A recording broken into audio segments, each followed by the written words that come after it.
Well, live from historic Jackie Robinson Ballpark in beautiful downtown Daytona Beach, Florida, it's time for more Bethune-Cookman University baseball action on the CatEye Radio Network and SWAC TV. Tonight, the Wildcats get a visit from down south as the FIU Panthers come calling for the first midweek matchup of 2026. Hello and a very warm welcome. My name is Michael Torello. Happy to have your company. Happy to have the company of Jade Barquette on air with me tonight.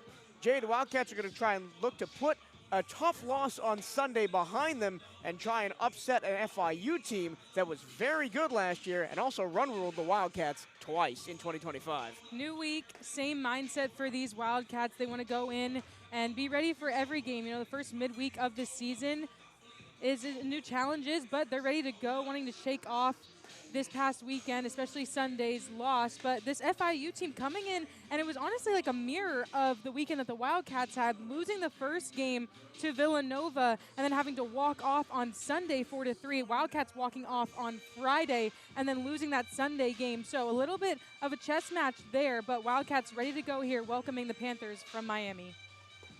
This is an FIU team that last year under Coach Witten won 30 or more games for the first time in almost 20 years. A big turnaround for a program that has been down historically. They face a tough Conference USA slate in a couple of weeks, but right now it's all about the Wildcats and the Panthers. And on the mound for the Wildcats, it's a new face to BCU Nation. Michael Benedict, the junior from Fort Pierce and a transfer from Eastern Florida State College. You'll hear in Coach Hernandez's interview after the top of the first. He talks a lot about Benedict's history, but he is from Eastern Florida State, was a main starter for the Titans last year, including getting some national JUCO recognition.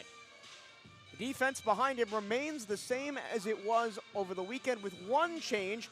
Jose Fernandez and Michael Lucena have swapped positions. So Fernandez now the catcher, Lucena now the DH. Benedict pitching. Martinez at third, Poyeto at short, Almonte at second, Rodriguez at first. In the outfield, left to right, it's Lee, Rivera, and Newton.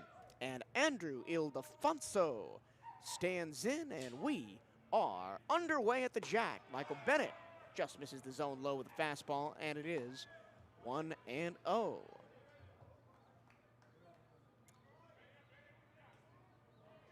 Andrew Ildefonso, one of the many returners on this FIU team from a year ago, as he puts one in the air to right center field and pretty deep. Sergio Rivera has it tracked, though, and there's one away. Tons of wind on Sunday here at the Jack today. Absolutely no wind. It's a beautiful night here to play some baseball. The ball's going to hang in the air and play normal for these hitters. First pitch, 6:01, temperature 71 degrees. As you mentioned, no wind at all, which is rare between the Intercoastal Waterway and the river out in right field. Usually there's wind of some distinction going somewhere, but tonight very still. As there's a fastball low to Cole Cleveland, another returner from FIU. Cleveland in the opening series, 12 at-bats, had 4 runs on 3 hits. A double and a triple and 2 RBI, was the most successful hitter for FIU in their opening series. Benedict deals, fouled away, 1-1.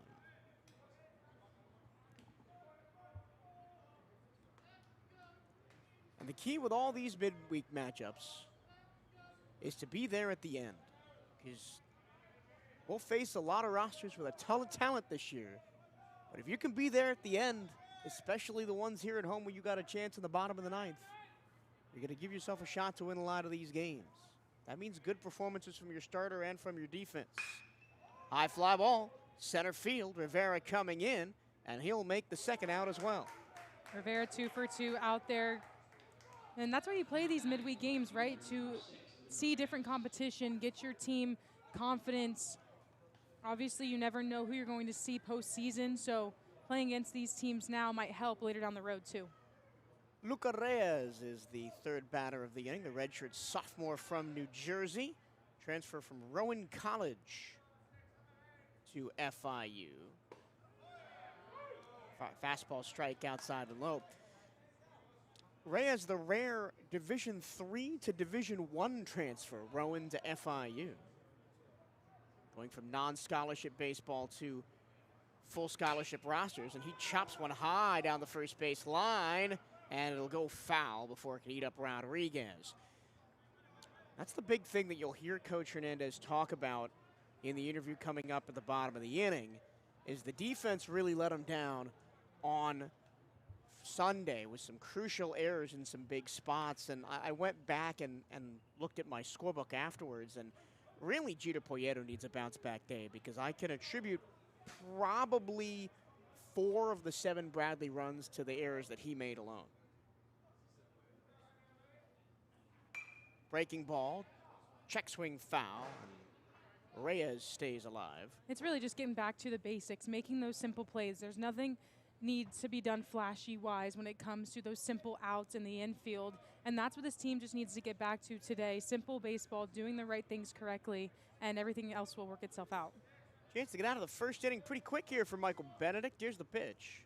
Wastes one outside.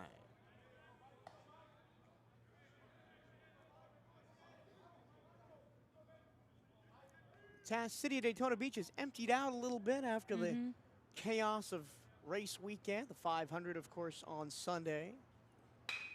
Ground ball to second. Fielded deep in the hole by Almonte. He makes the play. FIU goes 1-2-3. And while we wait for the bottom of the first, here is my interview with Coach Johnny Hernandez.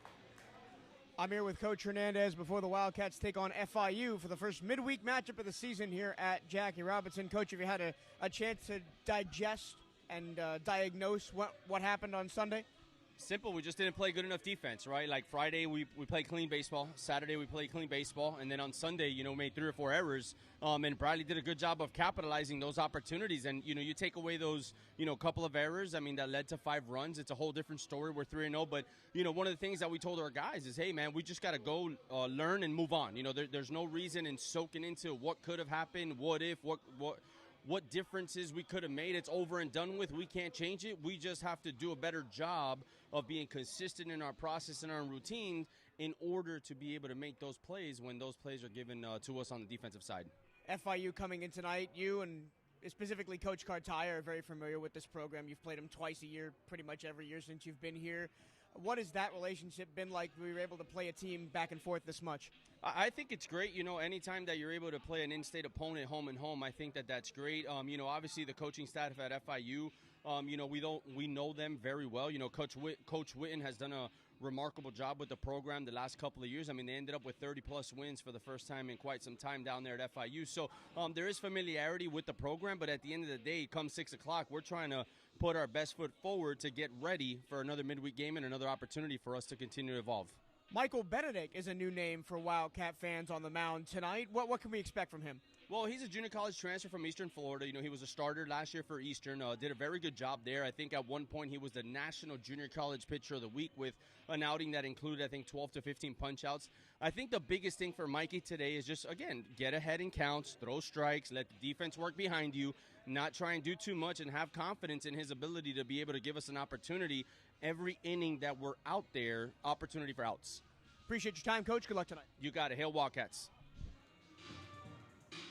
Once again, thanks for Coach Hernandez for sharing his time with us before every Wildcat home game. As we get ready for the bottom of the first, the Wildcats will face the 6'5" junior transfer from Miami-Dade College at the career, or lifelong, I should say, Miami resident Jordan Vargas, who has not only played at Miami-Dade College at the junior college level, started his college career at the University of Miami back in 2024. Tall, lanky righty at 6'5".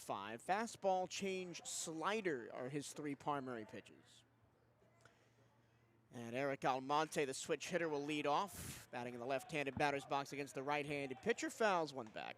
Almonte on opening weekend had the most at-bats of anybody batting in the leadoff spot. Just 1 run on 1 hit and an RBI. Walked twice, was hit by a pitch and struck out twice. Also had 2 steals. An eventful opening weekend for Almonte. He takes a pitch low and inside, 1-1. It was kind of an adventurous week at the plate for the Wildcats as a whole. Yes, you put up a crooked number on Saturday night. Outside ball 2. But outside of that, the offense was stop-start at times in both Friday's game and Sunday afternoon's game. Wildcats wearing the gold jerseys for the first time this season. Maroon caps, white pants. Almonte, nice piece of hitting, seeing eye single through the right-hand side. And there's one on with nobody out. Drove that through the gap in between short and third. A little opposite field hit for Eric Almonte. That's why you love to have him in the leadoff spot. He sees pitches and gets the one that he likes. And you talk about that lack of hitting, you could say, in Friday and Sunday. And when I talked to Sergio Rivera on Friday night after that walk-off win, he said, you know, we really want to hit more and get more runs as well, and they did just that on Saturday. Andre Martinez, ground ball up the middle. That's past the diving glove of Travella and into center field. And someone who had a bit of an on and off weekend as Andre Martinez, was fantastic on Saturday, but cold on Sunday. And it's 2 straight ground ball singles for the Wildcats, 2 aboard with nobody out. And here's Darrell Lee, who maybe had the best weekend at the plate. 4 runs on 5 hits, 2 batted in, as well as 2 walks and a hit by pitch. What's great about this Wildcats team is if one guy has an off night, the next one behind him will pick him up. That's the power of this team. Anybody who comes up to the plate has an opportunity to do some damage. FIU, navy caps, gray jerseys and pants. FIU across the front in blue, and blue numbers on the back. First pitch low to Darrell Lee.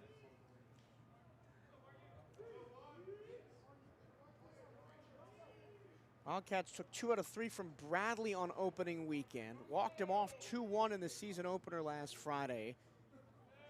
Brought out the bats for a 17-6 win on Saturday. Lee squares to bunt and misses it. And there's a strike. And then on Sunday, had the lead going into the last 2 innings and gave it up with some costly infield errors and lost 7-6. 2 on, nobody out.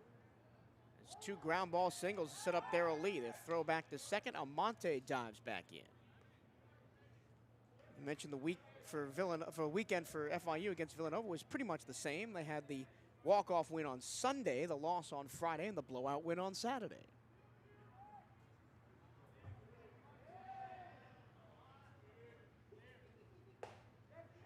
Lee misses another bunt, and there's 2 strikes. Funnily enough, FIU's first 4 games of the season are all against the Wildcats, because Villanova are also the Wildcats. It's very interesting how these 2 weekends eerily mirrored each other, with the walk-off on Saturday and then the flip of the walk-off on Friday. Lee with 2 strikes, can't bunt now. He stays alive with a foul back to the screen.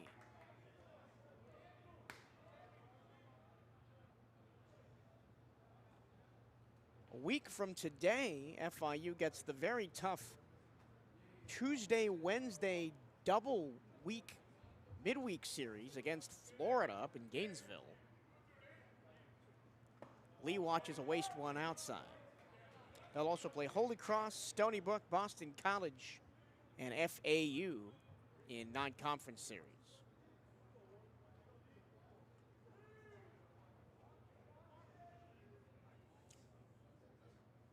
Lee trying to stay alive in the AB. We'll watch one outside, and the count goes full. Last year, Jordan Vargas, 18 appearances with 9 starts at Miami-Dade College, was 10-2 with a 3.90 ERA. This is his first appearance of 2026. Full count on Lee, 2 on, nobody out, bottom 1. Lee in the air to left field. That sends Reyes back. He looks up and the ball goes over his head and bounces over the wall for a ground rule double. Scoring from second is Almonte. Martinez goes to third, and the Wildcats are up 1-0. And what an at-bat by Darrell Lee. He started off looking to bunt there, sees about every pitch he could, and then drills that one all the way to the wall. One hops over, and that's the second ground rule double we've seen here at Jackie Robinson Ballpark this season. Like we mentioned, that turf on the warning track allows the ball to just go a little bit. Helpful for the Wildcats, and Darrell Lee drives in 1. 3 straight hits for the Cats. Almonte, Martinez, and now Lee, and here's Jorge Rodriguez.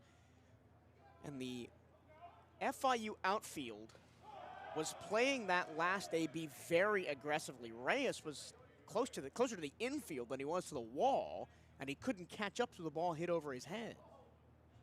And he didn't track it very well after it went over his shoulder. He had to sprint back because it was lasered over him, and then really didn't have a chance to catch it at all after it had bounced.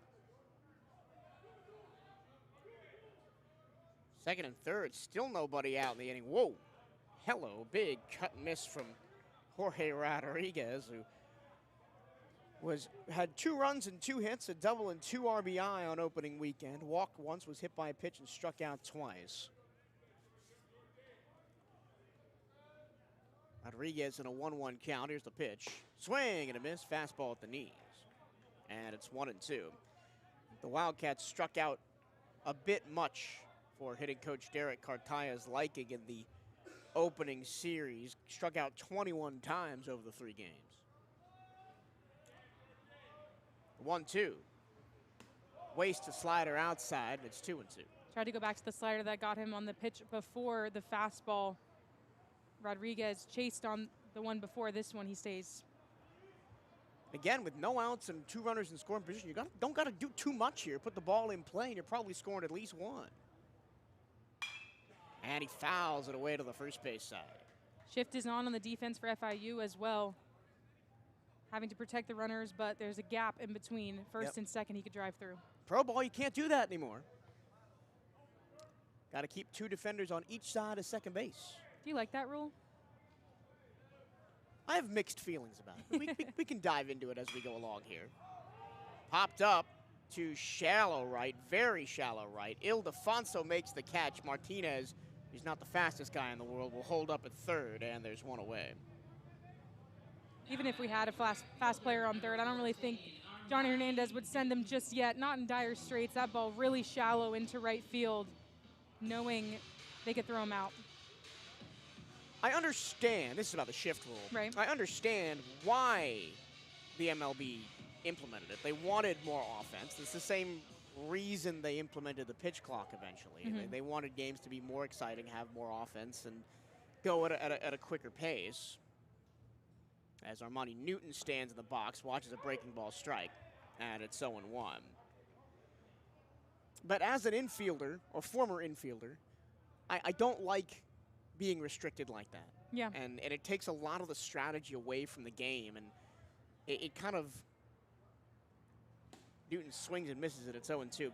It kind of makes the game kind of stagnant a little bit, because as a hitter, you're always looking at the same defense. There's no need to adapt. You know, there's no need to try and learn to hit the ball the other way. Mm-hmm. And so, I have mixed feelings about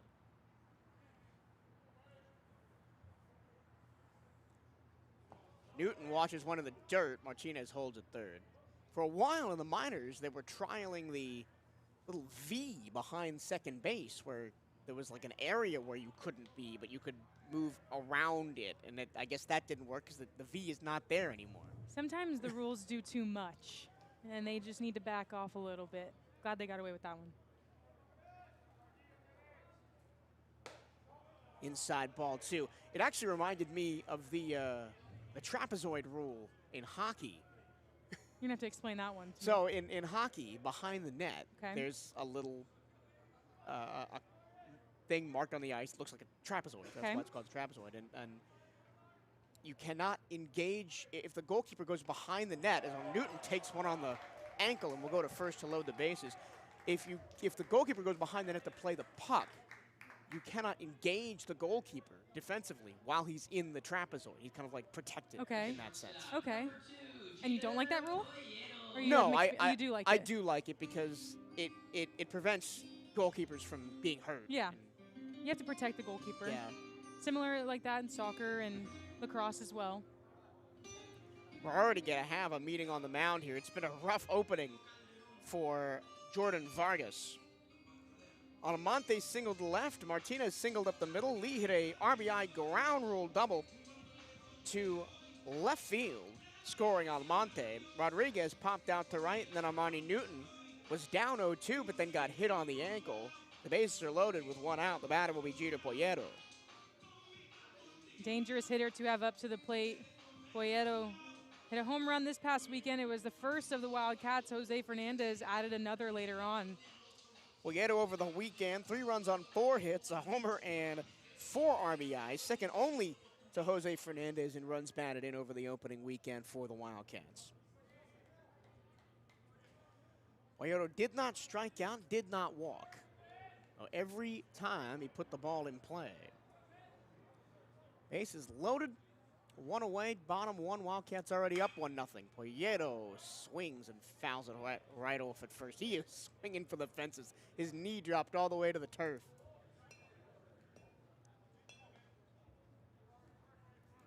He wanted to put another ball right where he put it one over the left field wall on Saturday.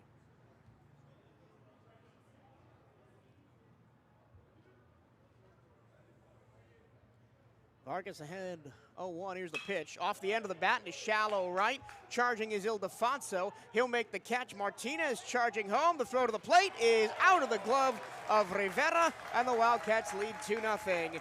RBI fly out for Poyeto. Probably not the at-bat that he wanted personally, but a great sac fly for his team. Just to add another one, bring a run around to home. So now 2 away, and here's the home run hitter from Sunday's contest, Jose Fernandez. Fernandez, 5 RBI, leads the team coming into tonight's contest. 2 runs on 4 hits, 2 doubles, a homer, and those 5 runs batted in. Did not walk, struck out once across the opening series against Bradley. And I know you said that's not what, Jeter Poyeto would have wanted. But in that situation, your job is to put the ball in play and get the run across. Absolutely. He did just that. It was his job as a teammate. Righty to righty, first pitch to Fernandez is a spin and a throw back to second. Darrell Lee is on second, and Armani Newton is on first. Lee had the first RBI of the inning on a ground rule double to left field. And I have noticed that the corner outfielders are playing further back than they have been, knowing about the power of Jose Fernandez. Waves and misses at a slider down. Slider effective for Vargas here against these Wildcat hitters so far. Already 25 pitches in the inning for Vargas. These midweekers can get crazy. Fernandez, slow chopper towards short, charging is Travella, barehanding, and safe at first, as coming off the bag is Cohall, and the bases are loaded again with an infield single.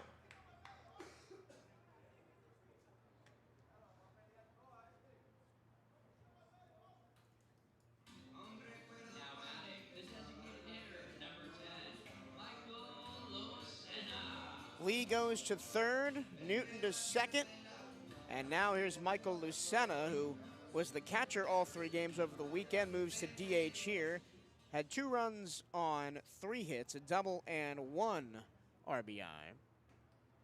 Head coach for the Panthers is going to have a conversation with the umpire here. Jose Fernandez, controversial call over the weekend of whether or not he stepped on the correct bag or not. Remember, the runners have to step on the green bag on the right side to protect any injuries or run-ins with the defender. Head coach for the Panthers just wanting to make sure that he did that this time, and they will confirm he is safe. Yep, that is head coach Rich Whitten. Now entering his 4th season as the FIU baseball head coach. Last season, 31 wins for FIU, their most wins in a season since 2017, and their highest conference win total since 2018. First pitch, a called strike to Lucena. You got maybe your 2 fastest guys in scoring position here. Darrell Lee on third, and Armani Newton on second.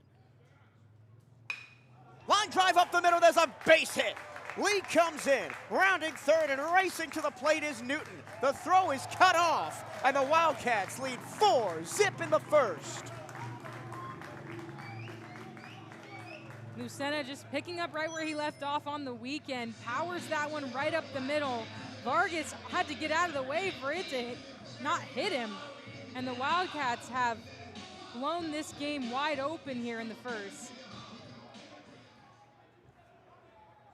And the Wildcats have sent 9 to the plate in the first, as here is the walk-off hero from last Friday night, Sergio Rivera. Fernandez on second, Lucena on first, fouled right at home plate.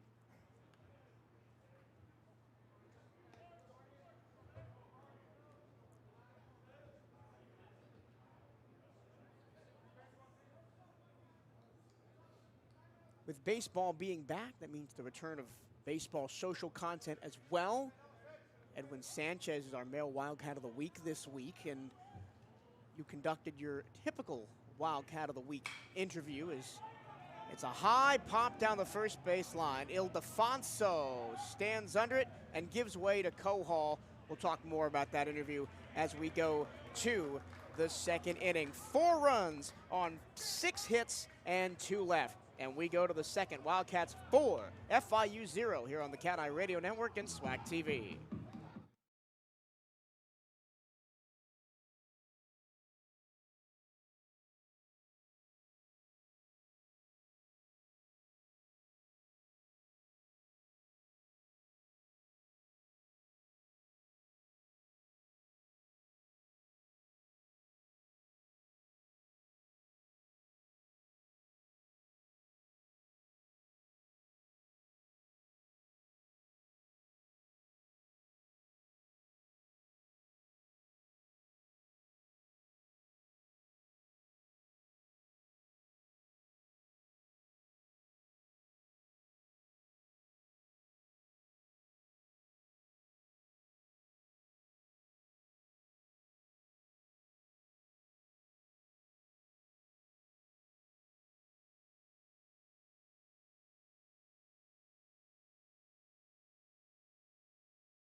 Well, the Wildcats build a 4-run cushion in the first inning and give Michael Benedict a 4-0 lead as we go to the second, as the Wildcats look to win their first midweeker of the year over the FIU Panthers. Still a long way to go. It'll be Aiden Kohal who made the catch to end the bottom of the first to lead off the top of the second.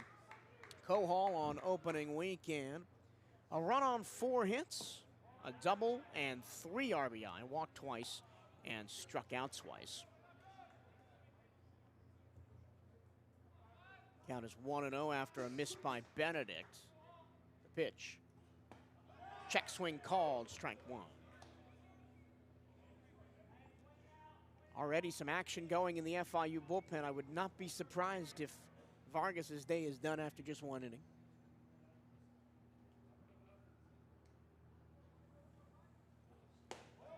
Benedict goes with the off speed and gets a called strike 2. He has so much confidence up there on the mound now.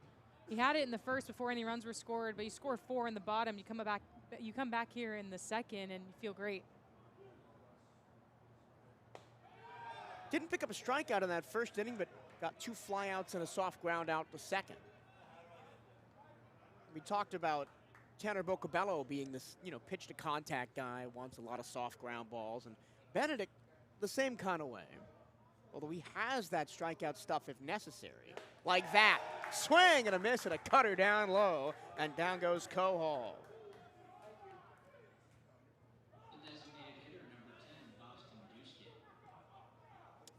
Boston Duscoot. 2 straight lefties to start the second for FIU.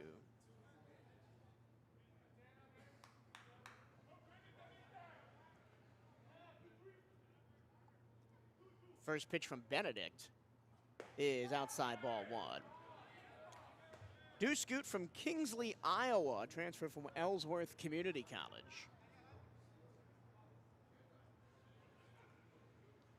Facing the Eastern Florida State transfer. Swing and a miss.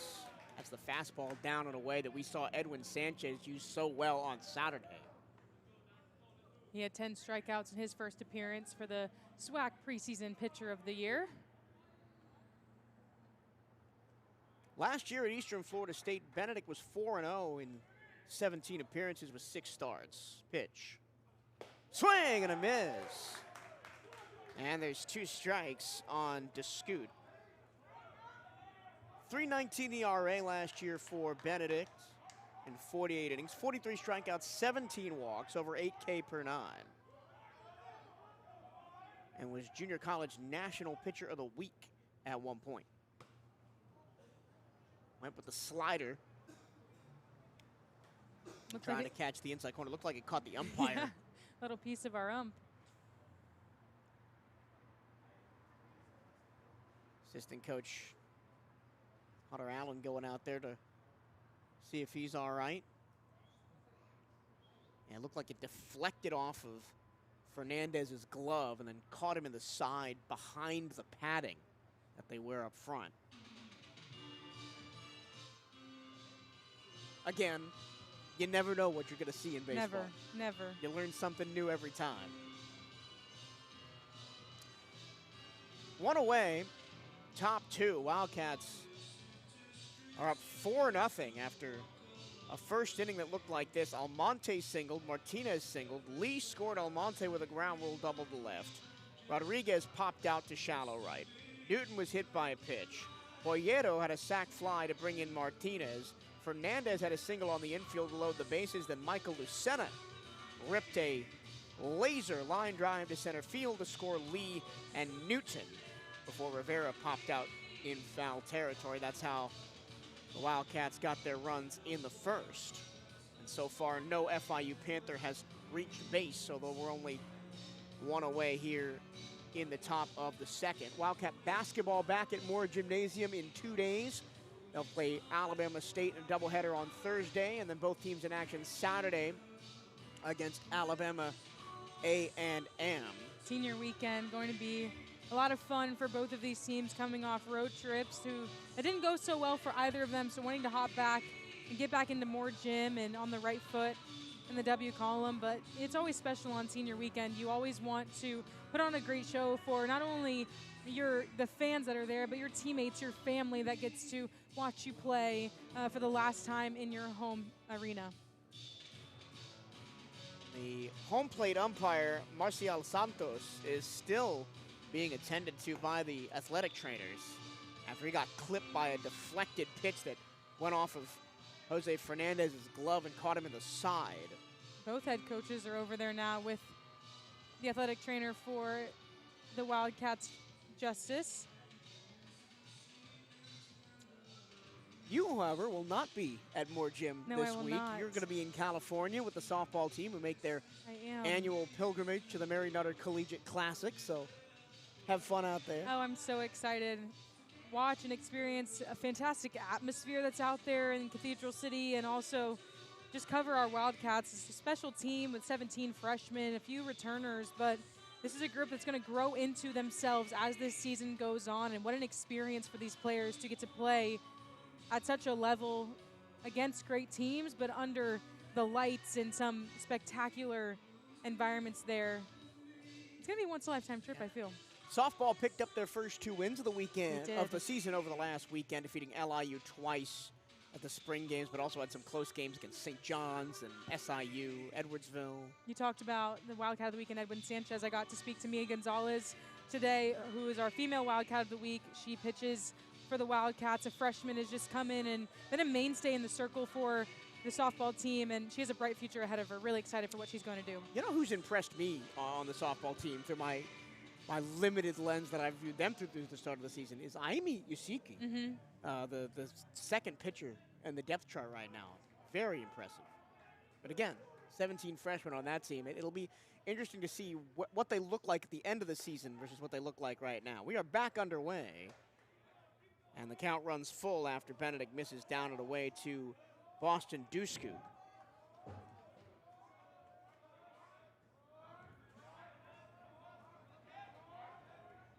Right to the lefty, here's the 3-2. Swing and a miss. Got him to chase a fastball in the dirt. 2 straight strikeouts for Benedict here in the second. There's 2 away. And the batter will be the shortstop, Mario Trivella. You never know how those breaks can affect a pitcher. Did not affect Benedict at all. He got right back to work and got another K.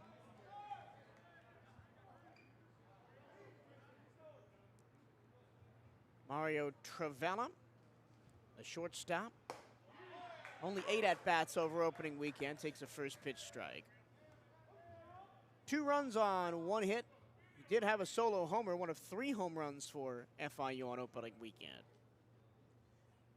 Had 3 RBI, also walked 3 times, but he's down 0-2.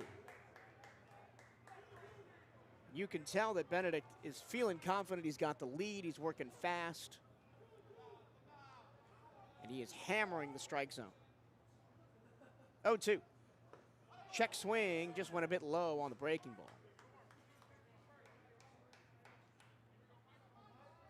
The sun dips below the western horizon here at the Jack. Deep breath from Benedict, the 1-2. Didn't catch the outside corner with the fastball, 2-2. Fernandez tried to frame that up just inside the strike zone. Great pitch there by Benedict, wanting them to chase. Trivella lines a base hit to left field. And there's the first hit for FIU in the ballgame. One of the things that I criticized the 2025 edition of the Wildcats for a lot was struggling to close out innings with 2 down. That was part of a much larger issue of games dropped from winning positions, which the Wildcats had a ton of, especially in the non-conference. And it bit them in the biggest way in the NCAA tournament. Well, now we'll get to see how Benedict works with a man on base. This is the first of the evening. The batter is FIU returner Samuel Fisher. Now a junior from Cali, Colombia. His opening weekend looked like this. 3 runs on 2 hits, all singles with a walk and 2 strikeouts. High fly ball, but foul onto the concourse to the third base side, or what used to be the concourse to the third base side, now all just a construction site. Slowly making progress there on the third base side.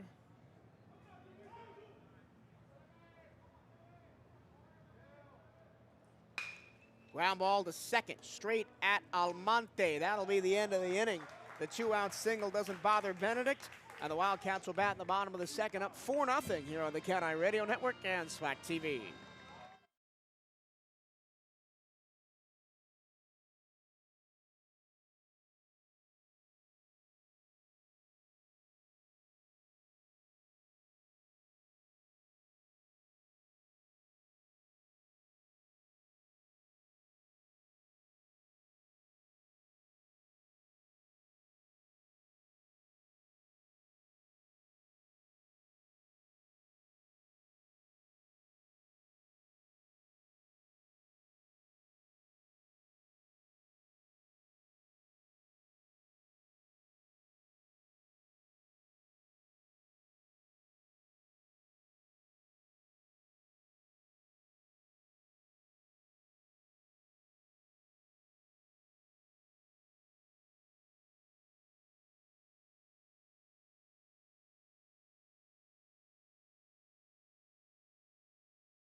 To the bottom of the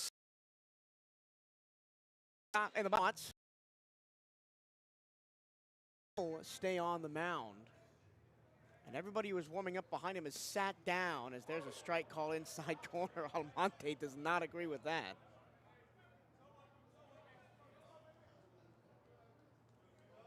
Got to get ready for this 1-1 as Vargas works quickly. And it's 2-1 as that one misses outside. Almonte singled to left in the first, came around to score on the Darrell Lee ground rule double. And he swings and misses at a fastball down. And it's 2-2. I never went back to my point from the first inning. I got too caught up in all the runs. But the upcoming Wildcats of the Week interview with Edwin Sanchez that you've got is a bit of a special one as that's fouled away. The count holds 2-2. It is special. It will all be in Spanish. I wanted to make sure he was as comfortable as possible during the interview, so I did it in Spanish with him. Captions will be in English for our English speakers, but it will be on Wildcats of the Week for you guys to hear on Saturday, with the podcast record on Wednesday. Check swing, he went around, and that's strike three. First strikeout for the Wildcats as Almonte is the first victim for Vargas. One down, that'll bring up Andre Martinez, singled up the middle his first time up, came around to score on the Jeter Poyeto sac fly. Vargas a little bit more comfortable now on the mound. Dealing there against Almonte, got him going high. Threw 27 pitches in the first, Vargas. First pitch, a slider strike, caught the inside corner.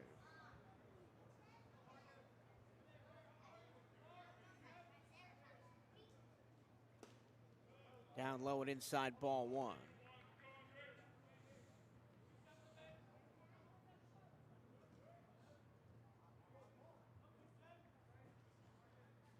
Long hold for Vargas. Here's the pitch. Breaking ball, swing and a miss. Way out ahead of it was Martinez. On Sunday, Martinez grounded into two double plays, one of them an inning ender. Holds up and flies it down the first base line. Ildefonso into the bullpen, makes the catch for out number two.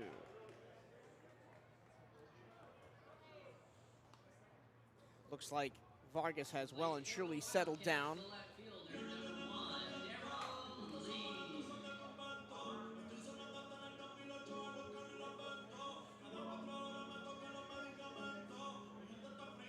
And here in this bottom of the second, Vargas has mostly relied on the off-speed stuff, slider change. There's a fastball that misses outside to Lee. There is some movement in the FIU bullpen, but nobody looking like they're ready to start warming up yet. Lee watches one low, 2-0.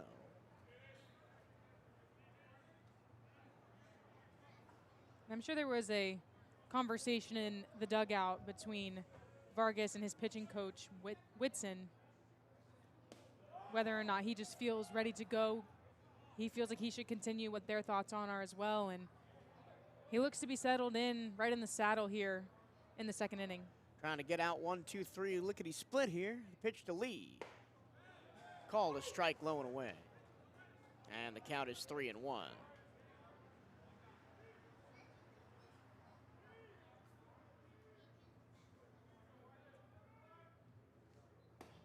Ball four outside. Lee walks and he's aboard for the second time. Not as flashy as the ground rule double, but he'll take it. Wildcats have an interesting weekend coming up. They'll be here at the Jack on Friday and Sunday against Yale. But Saturday they're down in Vero Beach at the Jackie Robinson Training Complex as they'll take on Florida A&M in the Andre Dawson Classic as a rematch of the 2025 SWAC Championship game. One for the ages, that SWAC title game. Leon first and 2 outs. Here's Rodriguez. Lee has to scamper back to first, and a great pick by Kohal to prevent that ball from going down the first base line. That was definitely close. Had to use all of his hops there to get up for that one. Fortunately, that game against Florida A&M will not be on the CatEye Radio Network because it's during the basketball doubleheader against Alabama A&M on Saturday. That would be senior day. And we can't be 2-3 places at once. No, and unfortunately, they have not invented the cloning technology for us to do that yet. Invented everything else. Not that, though. We'll be the ones. This time of year, it feels like we need it. No, we do. Not feels like. We do.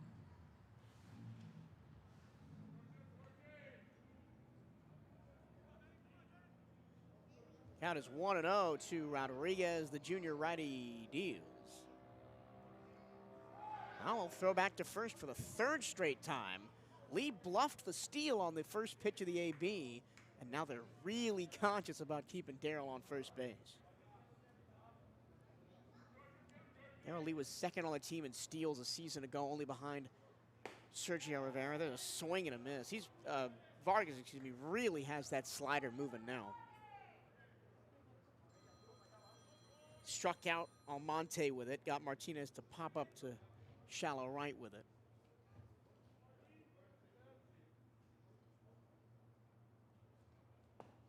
That time he misses inside and low with the same slider.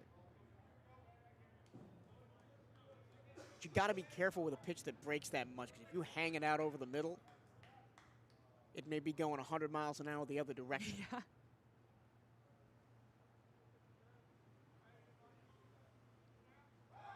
Another pick back to first. That was close, but Lee got his left hand in there. A little bit of hesitation there by Darryl. I don't know if he was expecting that fully or just had a little lapse in his brain there. Lee stole one base on opening weekend. There it goes to left field and deep, but it is going to hang up in the air and fall just shy of the wall.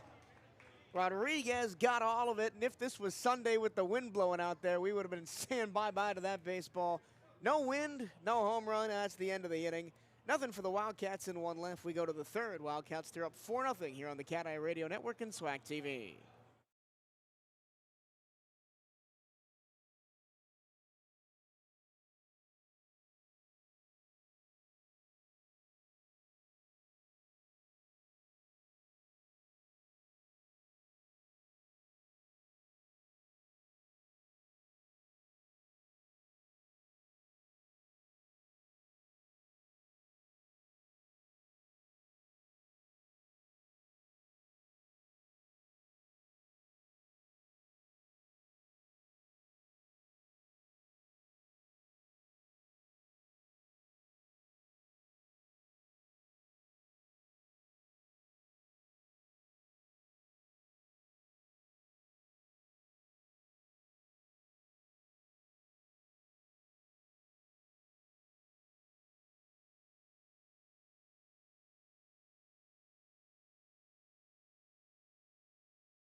To the top of the third we go. 4-0 Bethune-Cookman over FIU. The Panthers' 8-hole hitter Aris Rivera will lead off. Rivera over opening weekend. Only 2 at-bats, a run on a hit, and 2 RBI.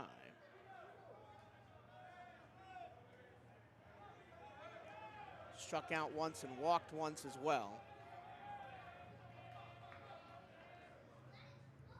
Michael Benedict fires high. And we haven't mentioned this yet on the broadcast, which I'm a little bit surprised by, but Derek Cartaya, one of our assistant coaches, is a alumni of FIU, not only of their program, but also of their coaching staff. As that pitch comes in just a little bit high, but he was mostly an infielder there. He finished his collegiate career with 195 hits, ranked 18th all-time at FIU. He played 5 years of college baseball there, the 14th most games played in Panthers program history. Pitch from Benedict. Off the end of the bat and a little seeing eye single into shallow right field. Almonte stopped it from being anything more, but leadoff man aboard for FIU. But I got to talk to him a little bit before the game, Coach CatEye, just about being back here against his former team and former coaching staff, and he just said that it's a little bit nostalgic, obviously, but knows that he had some great memories there playing and also coaching, and is using all the knowledge that he's gotten over the years and bringing it here to pour into his players and really create relationships with them that allow him to be the best coach he can be. I know Coach Hernandez likes to brag on his assistant coaches a lot, but having been on the road with this team over the last 2 years and seeing firsthand what the work that goes in behind the scenes, especially on the recruiting trail, as Benedict deals outside and low. Something you didn't mention is CatEye is also head of recruiting. Yep. And that's a part of that relationship building that he has with his guys, where they know that he has their best interests at heart, and they allow themselves to be coached accordingly by him. In the air to center from the first baseman, Vicente Feliciano. It's been a busy night for Sergio Rivera. He makes his third put out already and fires in to keep Rivera at first, one down. Back to the top of the order. Here's Andrew Ildefonso, who flew out to center his first time up to lead off the game. Ildefonso in the opening weekend, 2 runs, 3 hits, a double and 1 RBI.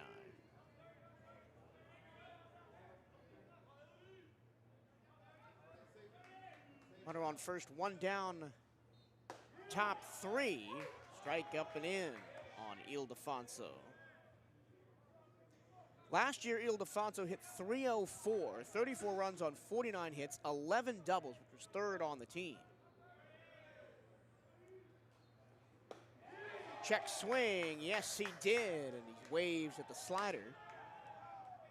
1 triple, 6 homers, 37 RBI for Ildefonso for the FIU Panthers last year.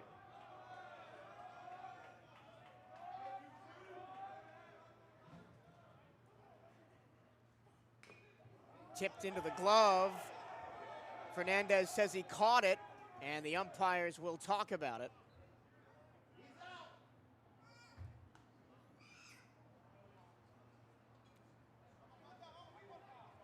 Fernandez very clear that he caught it, but the home plate umpire, Marcial Santos, doesn't agree. Ildefonso stands back in. What I love about Benedict in that situation, he just got the ball back and was like, all right, if that's not going to be out, we'll just go right back to work and try to get him here. A 2-strike pitch from Benedict. That one is driven to left field down the line and off the wall on the fly.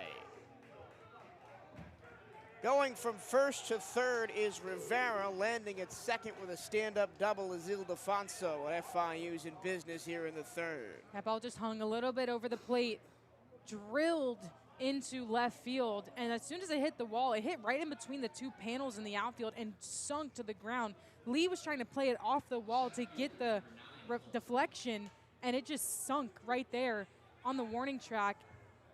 Had to run over, then throw it in. It wouldn't have really affected the runners, but allowed him to just get the ball in a little bit quicker.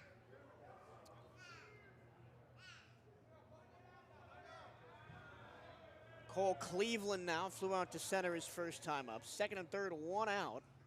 Swing and a miss ahead of the changeup as FIU tries to eat into this 4-0 Wildcat lead here in the top of the third.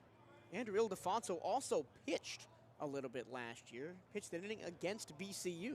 You don't see that too much in the college game. No. They actually had 5 appearances on the mound.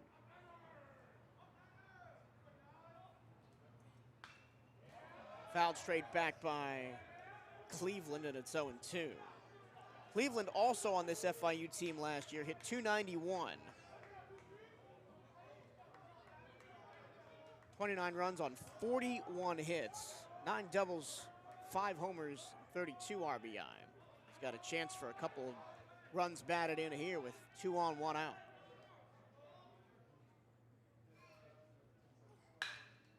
High fly ball to left. Tracking is Lee. He'll make the catch. Tagging and coming in is Rivera. He'll be there without a throw. FIU's on the board. Sack fly for Cleveland, and there's 2 outs. Again, doing his job there deep into left field. Nothing Lee could do about getting it in any faster to cut off that run. Now 2 away. Here's Luca Reyes. Grounded out to Almonte over at second, his first time up.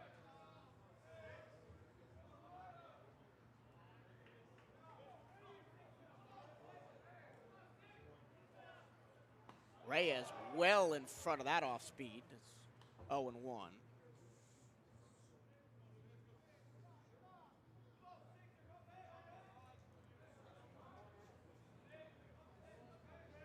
Luca Reyes, a former national champion at Division III Rowan College back last year.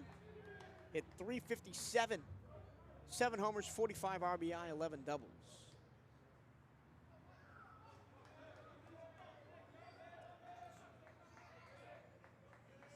Spinning a throwback to second.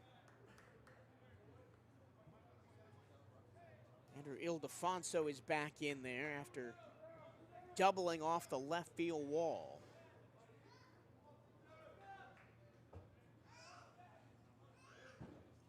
Benedict completely misses his spot, and the ball hits Reyes up around the face on the bounce.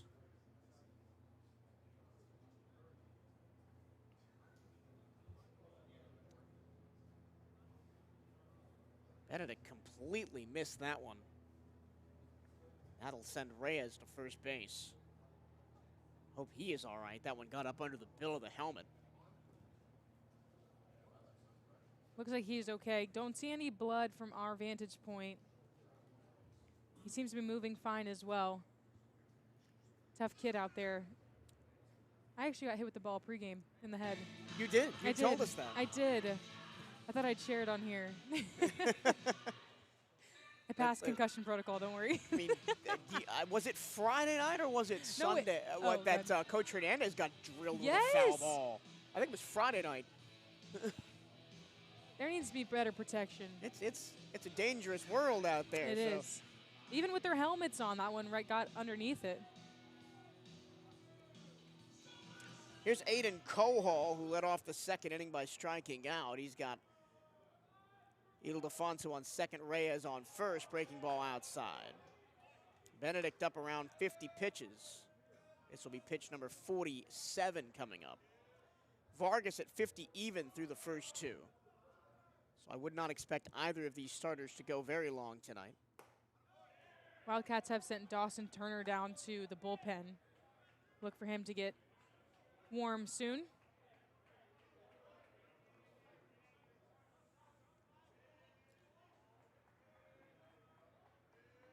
Benedict deals. Breaking ball swing and a miss by Cohall. And these midweekers can get a little crazy with, back end of bullpens and everybody get an inning and just trying to work on things, especially early in the season. Throw back to first, and great job by Rodriguez as he had to reach around Luca Reyes to grab the ball. He has made some impressive plays over there at first in this young season.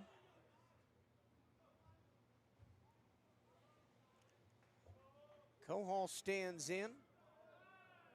Count is 2-1. Here's the pitch from Benedict.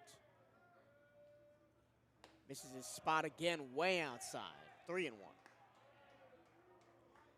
And it looked so calm for Benedict through the first 2, and now things are starting to get away from him here. 2 outs. If he can get out of this, it'll be a sigh of relief. But it's ball 4 low and away, and the bases are juiced for Boston Duscoot. Already 1 in the inning, and now the base is loaded. Ildefonso to third, Reyes to second, Cohall to first. And here comes Pitching coach Joel Sanchez not going to make a change yet. Hasn't been enough time out there in the bullpen, so Benedict's going to have to work out of this. Interesting story for you, Michael. You know, our student athletes, they're not just athletes, they have lives outside of it. And I got to talk to Michael Benedict before the game, and he actually makes music as well outside of baseball. And I got to ask him, well, where does that influence come from? When did that start for you? And he said, as a kid, his dad was always playing R&B music in the house when he was a kid. And I asked him, well, who was your favorite growing up? And he said, I listened to a lot of Michael Jackson and that type of music when he was a kid. And now he makes his own music, and his friends and him produce that on the side. And it's a passion of his. Baseball, obviously his main one, but outside of that, just making music and having an outlet outside of your sport is so important, because you don't want your full identity to be your sport and base who you are on wins and losses and strikes and balls, right, for pitchers. But to have that outlet is so important, and creatively as well for Benedict.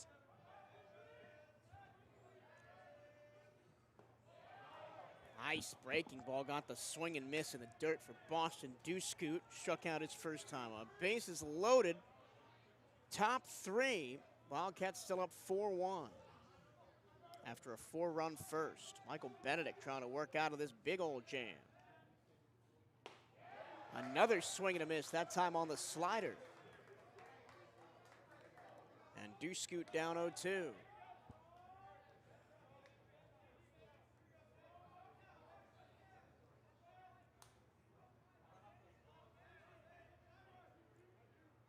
Oh, 2. In the dirt, well blocked by Fernandez, 1-2. Full darkness has descended on Daytona Beach just past the 7 p.m. hour here on the East Coast.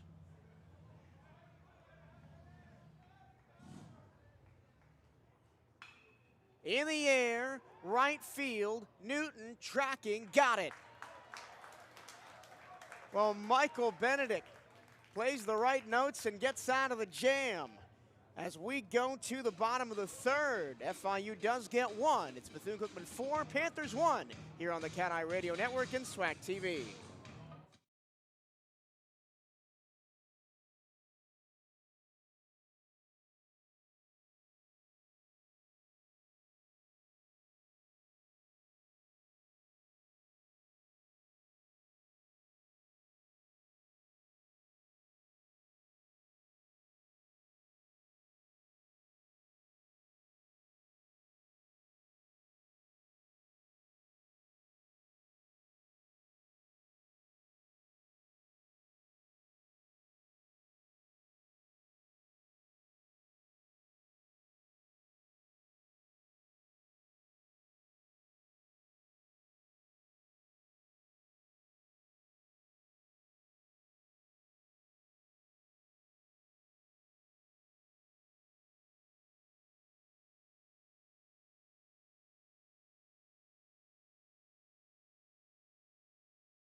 Armani Newton will lead off the bottom of the third for Bethune-Cookman. They've got a 4-1 lead over the FIU Panthers. The Panthers plate one in the top of the inning. The Wildcats trying to respond.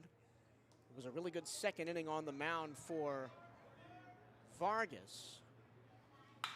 That one in the air to center field, not very deep.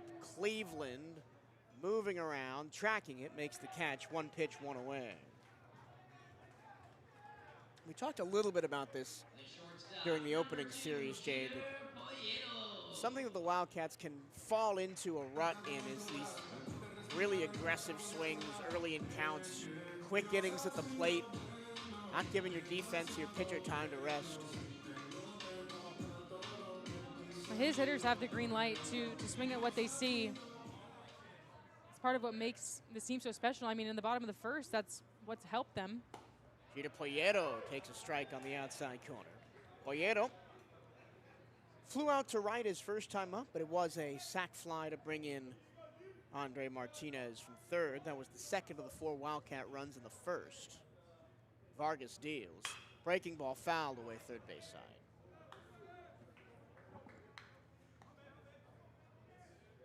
Jordan Vargas up over 50 pitches. Benedict at 55 after 3. We've seen some intermittent stretching from both bullpens, but nobody really throwing in earnest yet. That one misses down and away. 1-2 on Poyeto.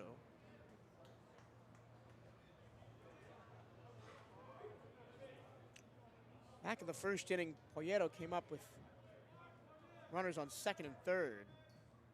As he hits one in the air to right field and deep. Racing back is Ildefonso. He looks up. He makes the catch on the move near the corner. Really nice play by Andrew Ildefonso. He had a great jump on it, tracked it well the whole way through. His dugout trying to give him props right now, and now he finally sees it, but great play by the right fielder. Jose Fernandez singled on the infield, was safe by half a step after a slow ground ball to the shortstop his first time up. Fastball in there for a strike. He ended up being stranded on second in the first.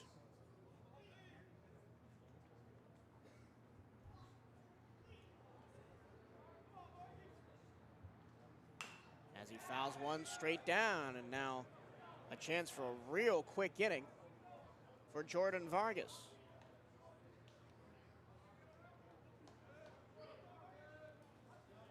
As a freshman in 2024, Vargas made 6 appearances for the Miami Hurricanes. Upstairs, ball 1.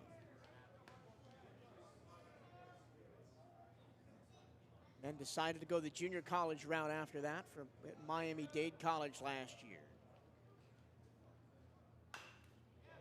Fernandez stays alive.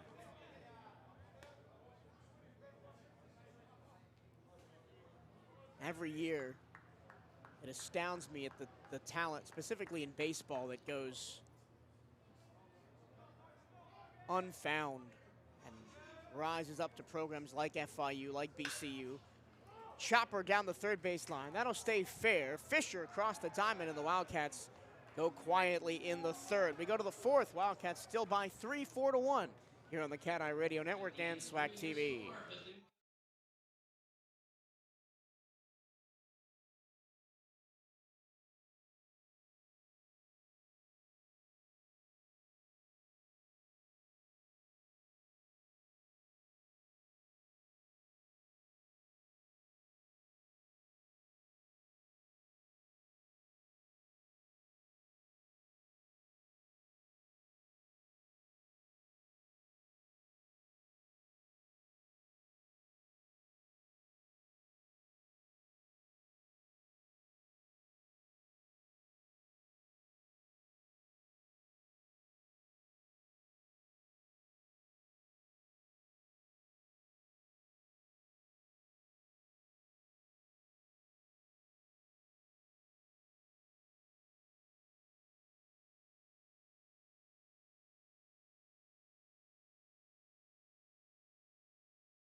To the fourth we go. Bethune-Cookman 4, Florida International 1.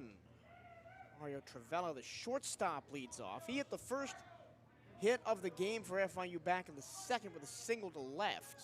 Ended up being stranded on first. Check swing, did he go? No, says the first base umpire, Kevin Boutron.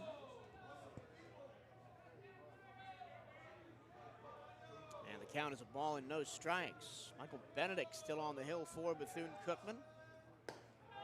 This is his spot. He's done that a couple times now in both the third and now the fourth, just either over-rotated or had the ball slip out of his hands and missed one not close. That's how he hit Reyes with a pitch in the last inning. This is inside, 3 balls, no strikes.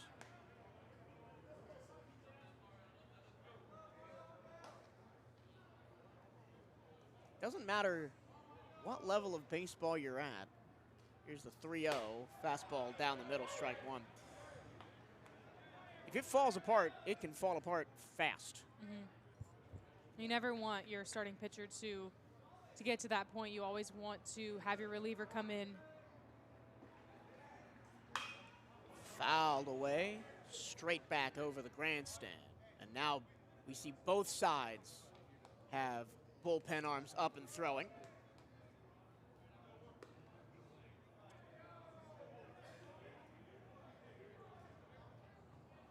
Benedict has worked this back to a 3-2 count.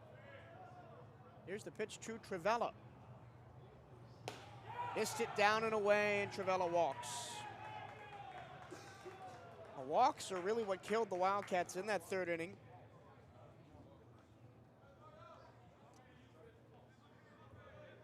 Now batting number 14, Samuel Fisher. Samuel Fisher grounded out to second to end the second in his first plate appearance. He's got Trivella on first, nobody out, top 4.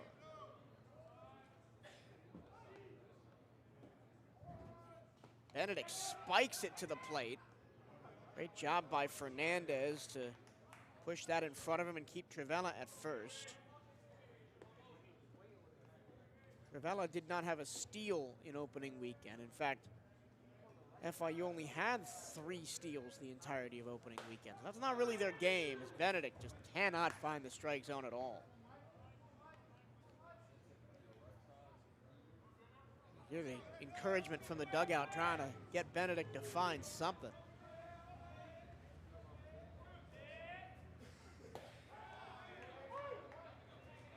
Gets one over the heart of the plate. It's 2 balls and a strike.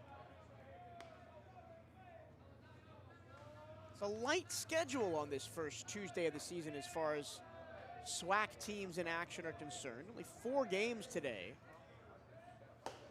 Way outside, 3-1.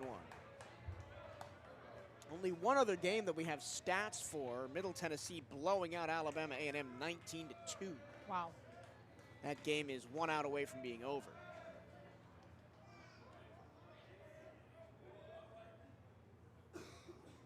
Benedict loses Fisher as well. 2 straight walks to start the inning. And the tying run to the plate in the form of Aris Rivera, who started the rally for the Panthers in the third.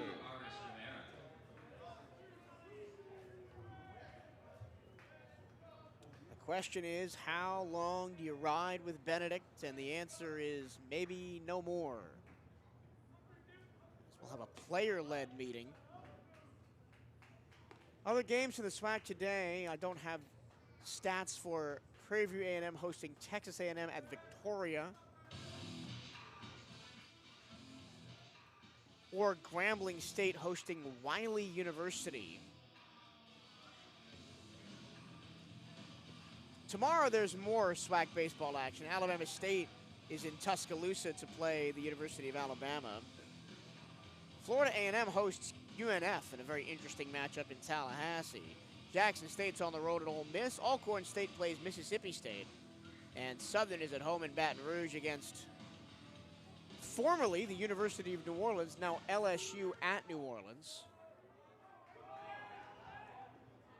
2 straight walks to begin the inning for Benedict. Here's the bunt, popped straight up in the air and caught by Fernandez, 1 down. Well, if you're Michael Benedict, that's exactly what you need right now. 2 walks to start the top of the 4th here. And that ball just popped right up. Couldn't have been an easier play for Fernandez behind the plate.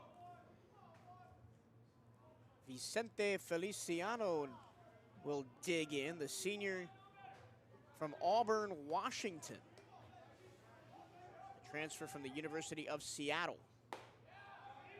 Watches a fastball outside of the lefty Feliciano. He flew out to center his first time up. That was back in the 3rd.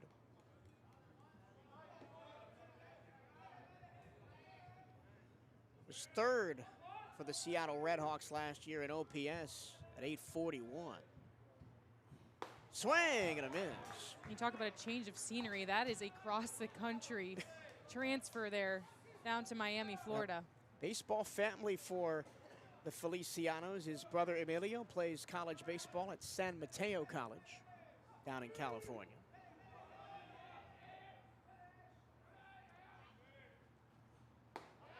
Off speed, way out in front was Feliciano, and the count is 1-2. That's where Benedict is the most dangerous. Get him right there on the off speed. Hangs a little bit. 1-2 to Feliciano. Benedict deals. Wastes one in the opposite batter's box. When the waste pitches start looking like that, that's when you know you're losing a little bit of command.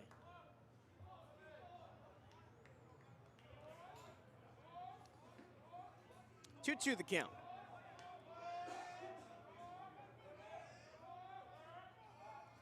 Benedict rocks and fires. High drive, right field and deep. Chasing back is Newton. He's gonna watch it go. We are tied. A 3-run home run for Vicente Feliciano, and it's a 4-4 ball game.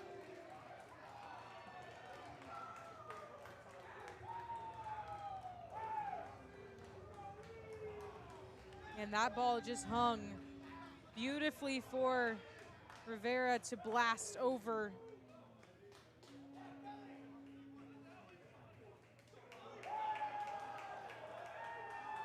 Feliciano, who had 8 home runs last year with Seattle, has his first as an FIU Panther. Excuse me, that was Feliciano, not Rivera, on that home run, but what a blast by him. That was a no-doubter. Newton gave it a courtesy run out towards the wall, but that one almost landed on the roof of the Advent Health Complex. Didn't need any wind for that one, and we will have a pitching change here. And then the question becomes, did you leave Benedict in there a batter too long?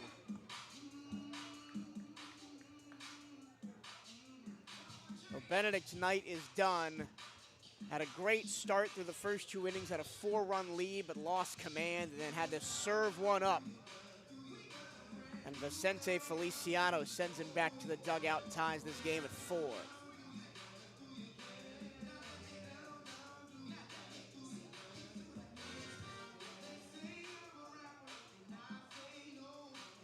Do you love Bethune-Cookman University sports? Of course you do. Then don't miss Hail Wildcats Radio, the podcast that takes you behind the scenes of all 15 Wildcat sports programs. Hosted by voice of the Wildcats, Michael Turillo, and featuring the expertise of Bethune-Cookman sports information staff. Hail Wildcats Radio delivers unparalleled coverage of your favorite teams. Tune into 1380 WELE Daytona Beach every Saturday to catch the show live, or you can find it anytime on your favorite podcast platform. Basketball returns to Moore Gymnasium Thursday, February 19th, as BCU men's and women's basketball takes on Alabama State in a doubleheader starting at 5:30. Student admission is always free, or you can get your tickets today at bcuathletics.com/tickets. If you can't make it to Moore Gym, we'll be on youtube.com/CatEye Network or bcuathletics.com/radio.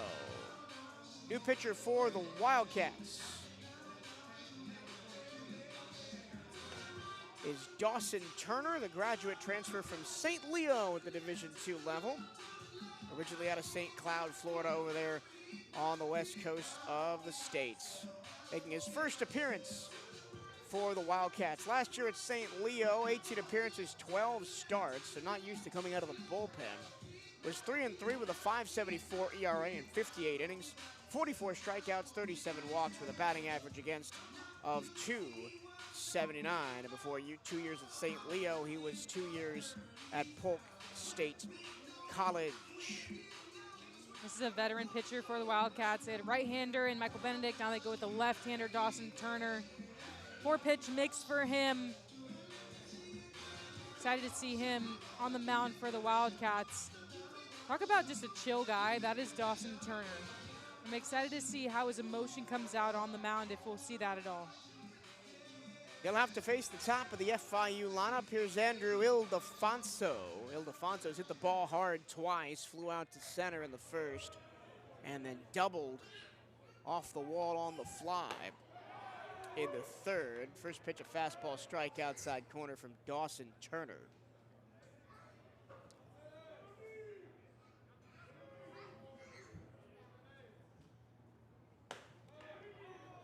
Formerly of Harmony High School out there in St. Cloud. His sister Mandy played college softball.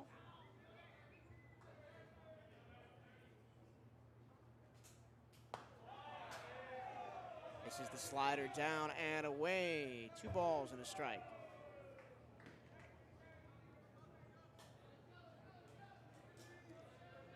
Wildcats led 4-0 after 1, but 1 in the third, now 3 in the fourth on the 3-run homer by Feliciano has tied this game up at 4. And Dawson is now struggling to find the strike zone fresh into the game.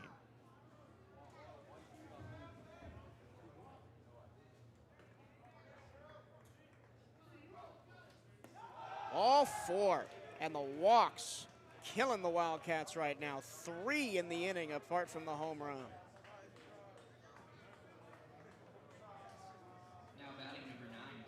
The one out the Wildcats do have was a lucky one. That was the pop-up bunt that was caught by Fernandez behind the plate.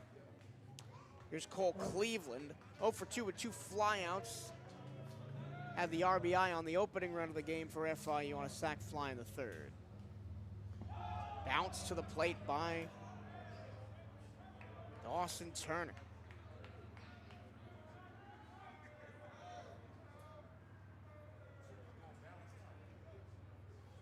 Already looking to the bullpen again is head coach Johnny Hernandez. Looking for answers. That one down the middle. And his strikeout to walk ratio last year at St. Leo, while positive, was not spectacular. 44 strikeouts, 37 walks. Doesn't have the greatest command on paper.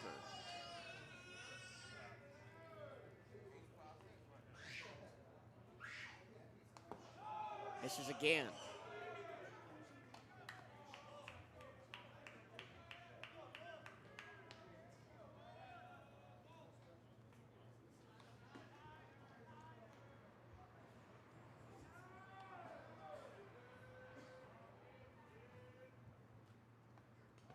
Bounce to the plate again by Dawson Turner.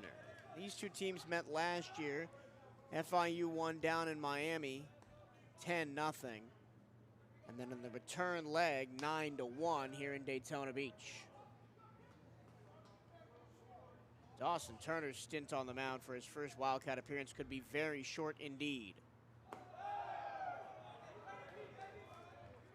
4 walks in the inning, still only 1 out as Cleveland is aboard. Ildefonso walks to second. The left fielder, number 6, Luca Reyes. My goodness.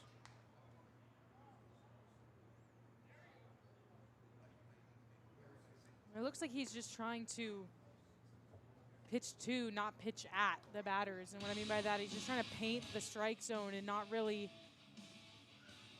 throw his pitches. Not that he doesn't look confident up there on the mound, but he's trying to hit his spots and not just throw the baseball. That's really something the Wildcats need right now to get out of this inning. Already giving up 3 runs, game's tied. There's 1 out, so you have to do some work, yes, but have confidence with the ball in your hand. The Wildcats burning all of their timeouts here. This is the 3rd stoppage of the inning already.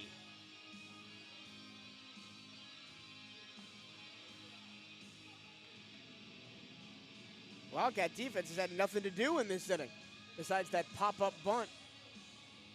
Walk, walk, pop-up bunt, 3-run home run, pitching change, walk, walk. Dawson Turner's only thrown 2 strikes since he's come onto the mound. Has to get a little dribbler in the infield, double play to get out of this one.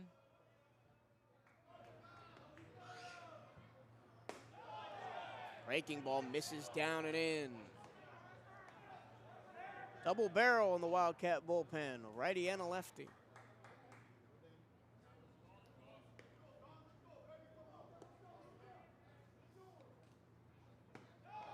Another breaking ball misses down and in, and that one almost clipped Luca Reyes, who's already been hit by a pitch once today. I cringed, I almost thought it did.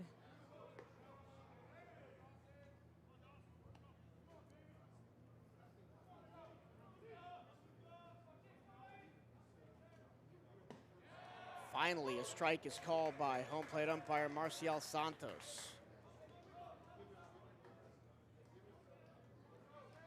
Count is 2-1 on Reyes.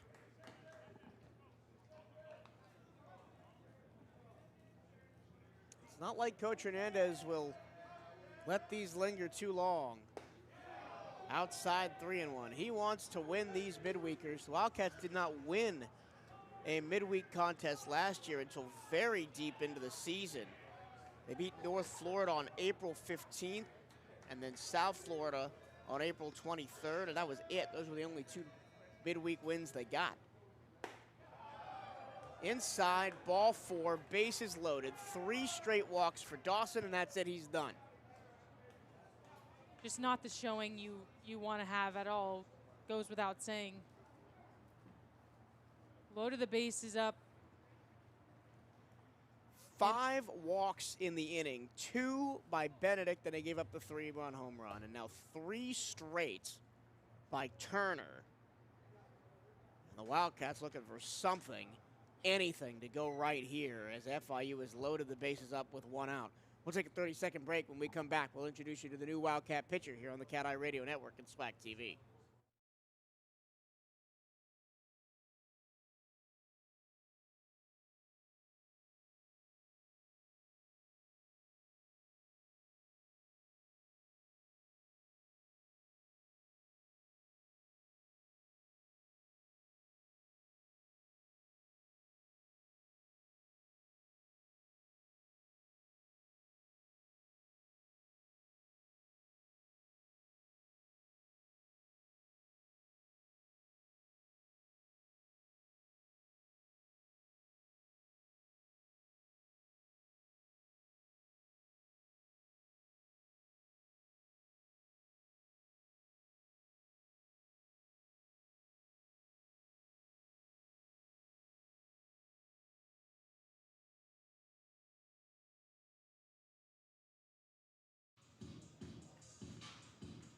The new Wildcat pitcher will be David Morrissey, the junior transfer from Eastern Florida State College.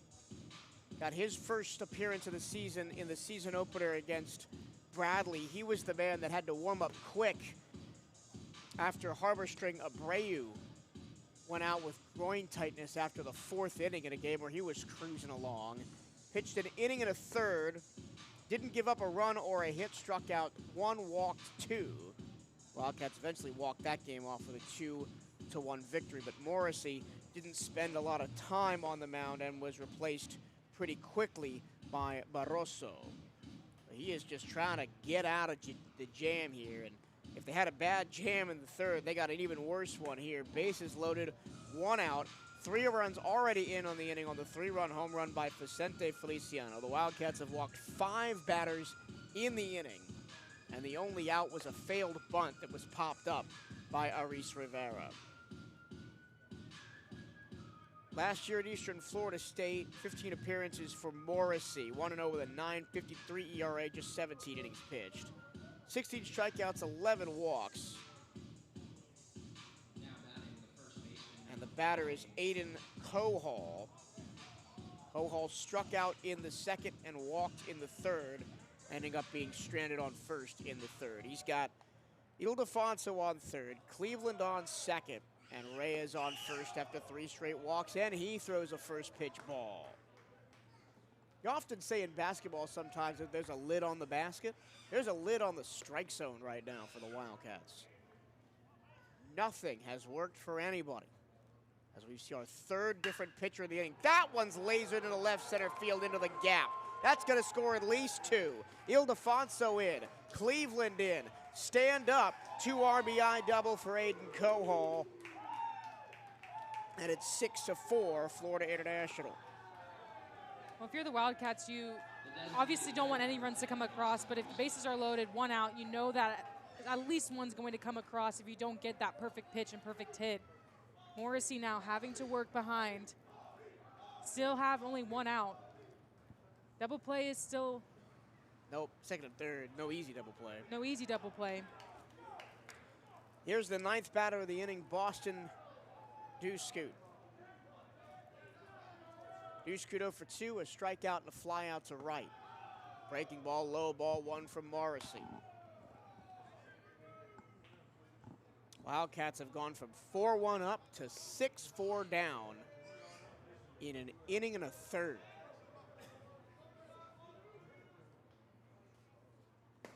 Swing and a miss from Dewscoot.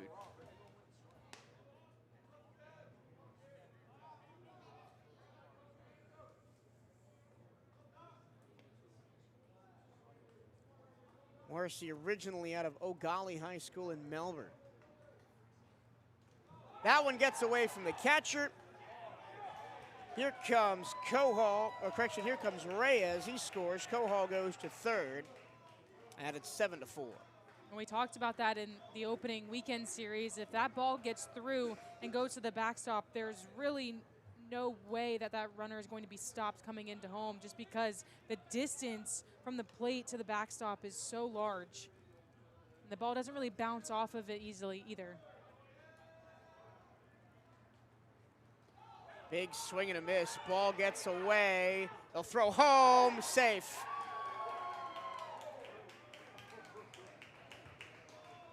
Cohall gets his arm in under the tag. 6 runs in the inning for FIU. It was still a strike on Dewscoot. Count is 2-2. The bases have been full twice and emptied twice.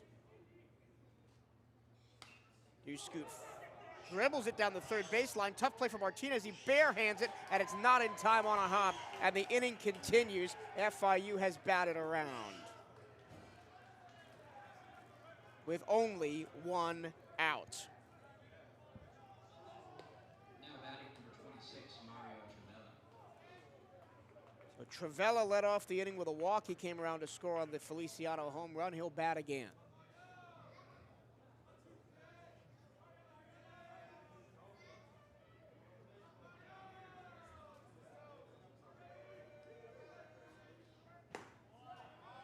Breaking ball caught the outside corner, strike 1 for Morrissey.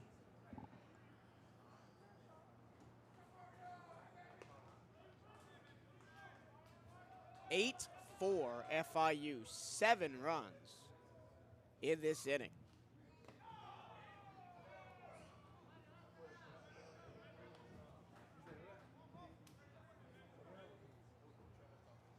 Helped by 5 walks by Wildcat pitching. Wildcats have thrown 3 pitchers in this inning.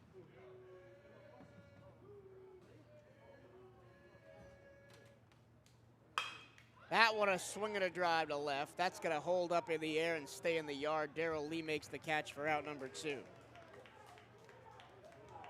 Quick second out. Hit hard, hit well, but dropped right into Darrell Lee's glove. And if you're Morrissey, you want to work quick here to get your offense up to the plate.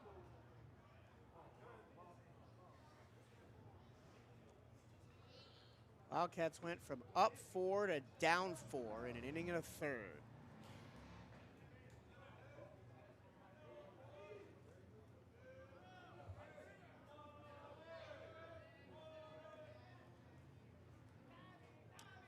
Dewscoot on first.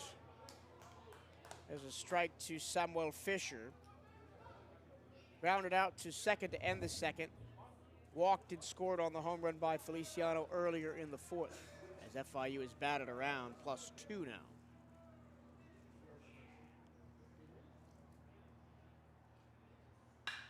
Off the end of the bat, down the left field line, foul.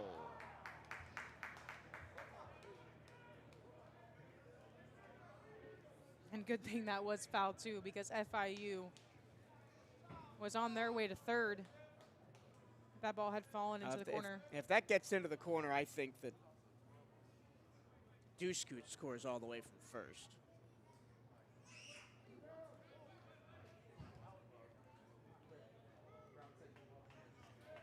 FIU was picked to finish 8th in the Conference USA Baseball preseason poll. That one came up and got Fisher on the arm. So he takes a free pass for the second time in this inning. The inning continues. The 12th batter will be Aris Rivera, who made the first out all the way back with that pop-up bunt. And here comes Coach Hernandez, and we are going to see a 4th Wildcat pitcher of inning number 4. We started this inning with the starter Benedict on the mound. He gave up a double to Kohal, a single to Dewscoot. No, correction, sorry, that was the inning led off with Travella a walk, Fisher a walk, Rivera a pop-out bunt, Feliciano 3-run home run to tie the game. That was the end for Benedict. Then Turner came in, walked 3 straight to load the bases, then he went out. Then Morrissey came in. Kohal ripped a 2 RBI double to left. Then he scored on a wild pitch. Then Boston Dewscoot hit a little squirreler down the third base line for a single. Travella flew out to left field, and then now Fisher is hit by a pitch. That'll be the end for Morrissey, as the nightmare 4th inning for the Wildcats continues. This is the never-ending inning.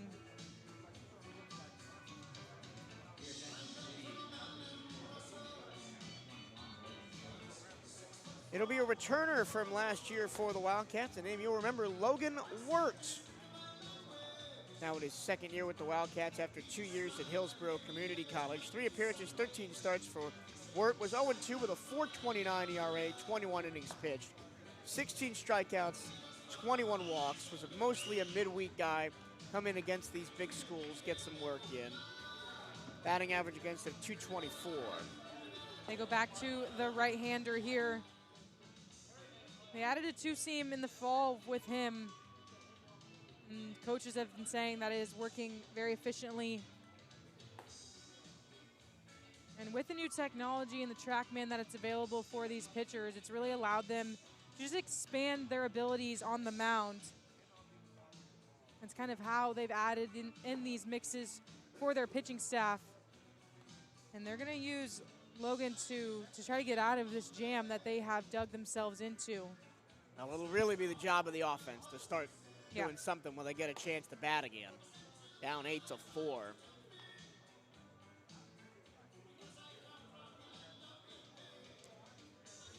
Logan Wirtz, originally from Orlando, played his high school ball at Dr. Phillips High School. He'll face Aris Rivera, who's batting for the 2nd time in this inning. He hopped out on a bunt for the first out of the inning. That was right before Feliciano hit the 3-run home run. So Dewscoot on 2nd, Fisher on 1st. 2 outs in the 4th. And 7 runs for FIU as Wirt misses high and inside.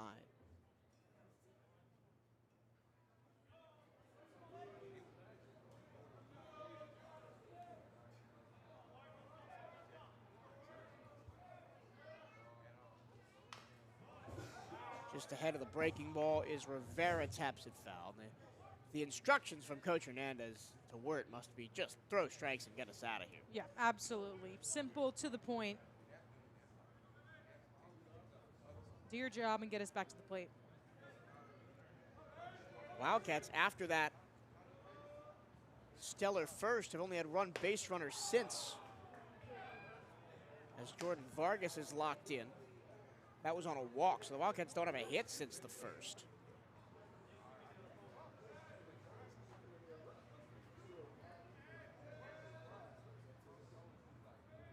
2-1 from Wirt. Off the end of the bat, up the middle. Thankfully, that didn't hit the base. And Almonte covers on second, and the nightmare is over. 7 runs, 5 walks, 3 hits, including a 3-run home run by Vicente Feliciano, and it is 8-4 FIU as we go to the bottom of the 4th here on the CatEye Radio Network and SWAC TV.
New pitcher for FIU as we go to the bottom of the 4th. A 7-run top of the inning has given the FIU Panthers an 8-4 lead, and they'll turn it over to Enrique Sierra.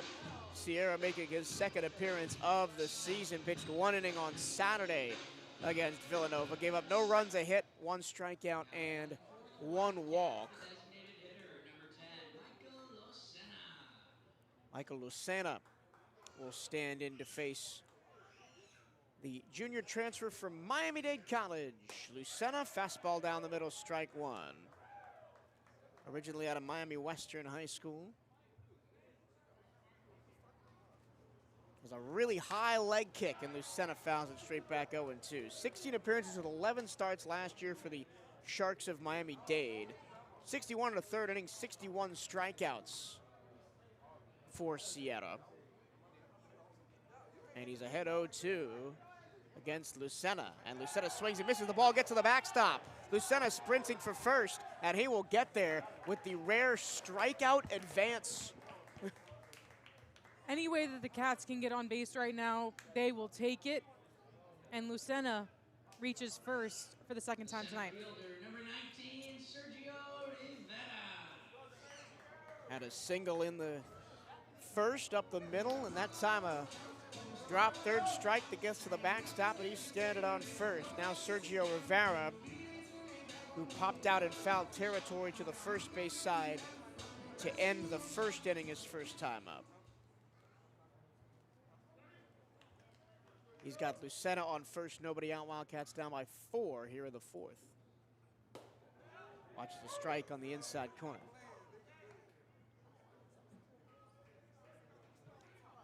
Sierra only faced 5 batters in his first appearance of the season. That was the 13-3 win over Villanova on Saturday.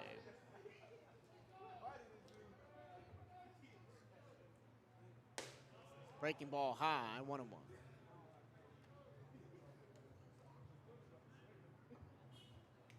With the offensive talent this team has, you really feel that no lead is safe for anybody. But going from up 4 to down 4, the blink of an eye, can't feel good. Breaking ball low, Rivera had the count 2-1. And now it's going to test that comeback ability, that perseverance that this team has. You know, you saw it last year, and obviously the SWAC championship finale, and you saw it on Friday night with the walk-off as well, but you can't rely on that every game. Called strike on the outside corner at the knees, 2-2.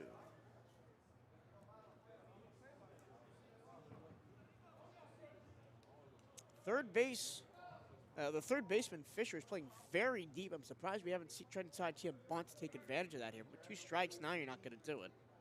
Rivera taps it foul off his ankle. He'll walk that one off. See him wearing the black ankle guard there.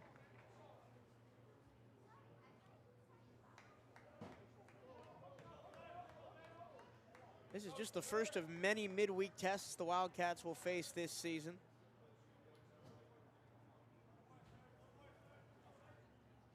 Have the benefit of playing many of them here at the Jack. The 2-2.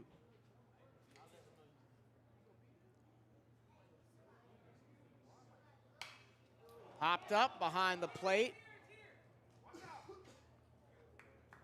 And I don't know where that ball went. Went out of play, though, as Rivera ran out of room. We didn't even hear anything either. Yeah, usually like that one hits the roof, and it just kept going.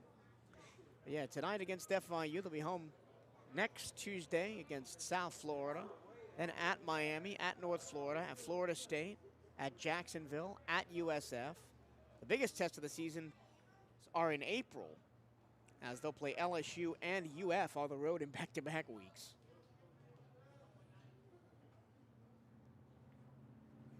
Rivera swings and misses. Here's out number 1. Technically second strikeout for Sierra as he blows the fastball by Sergio Rivera. And we go back to the top of the lineup. Here's Eric Almonte, single to the left side of the first, struck out of the second.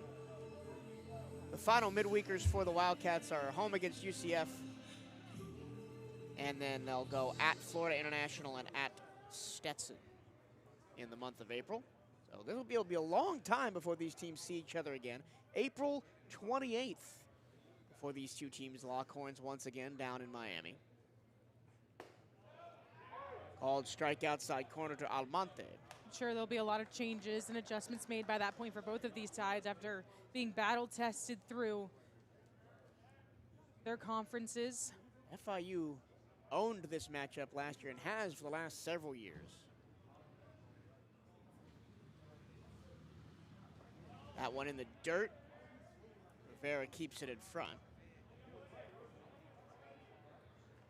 Wildcats have not beaten FIU since 2024. Beat them 10-4 here in a February game.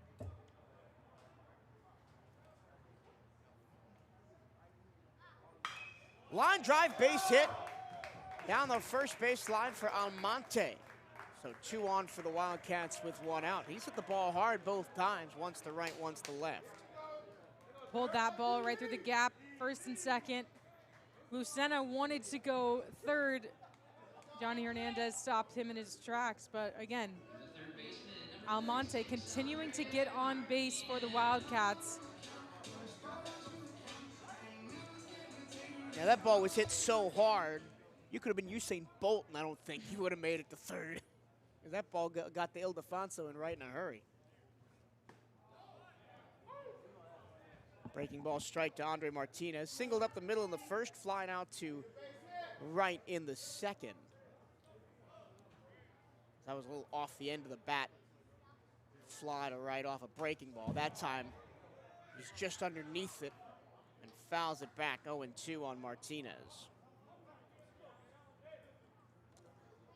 Martinez had 4 runs on 4 hits in the opening weekend, but all 4 of those, or 3 of the 4 of those on Saturday in the blowout. Martinez stays alive.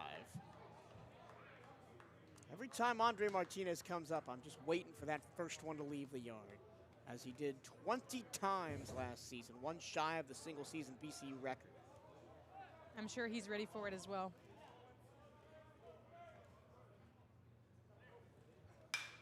He puts one in the air down the right field line, going back Ildefonso, track, wall, foul. Well, we almost manifested it. That one had home run distance, just not quite home run accuracy. That's like the opposite of the broadcaster curse. Yeah.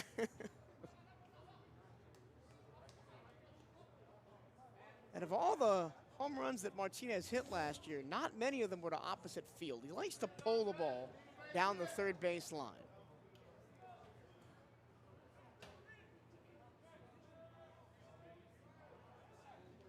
Still behind in the count here, Martinez, 0-2.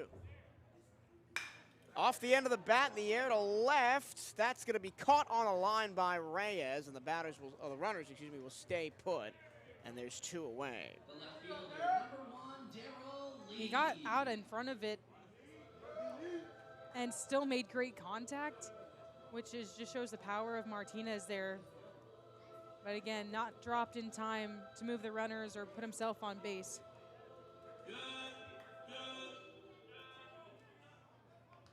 2 on, 2 out. Here's Darryl Lee.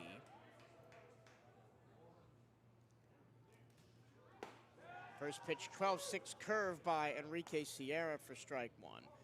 Lee in the first ripped an opposite field ground rule double to left. That scored Eric Almonte to put the Wildcats on the board. Then walked in the second, was stranded there. He's the only Wildcat to be aboard twice. Now him and Almonte are the only 2 Wildcats to be aboard twice. Almonte standing on second. Breaking ball outside.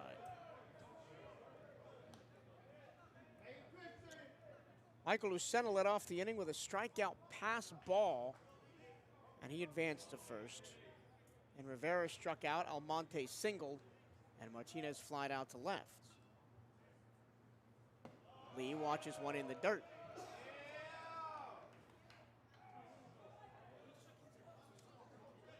Darryl ahead in the count, 3-1 on Sierra.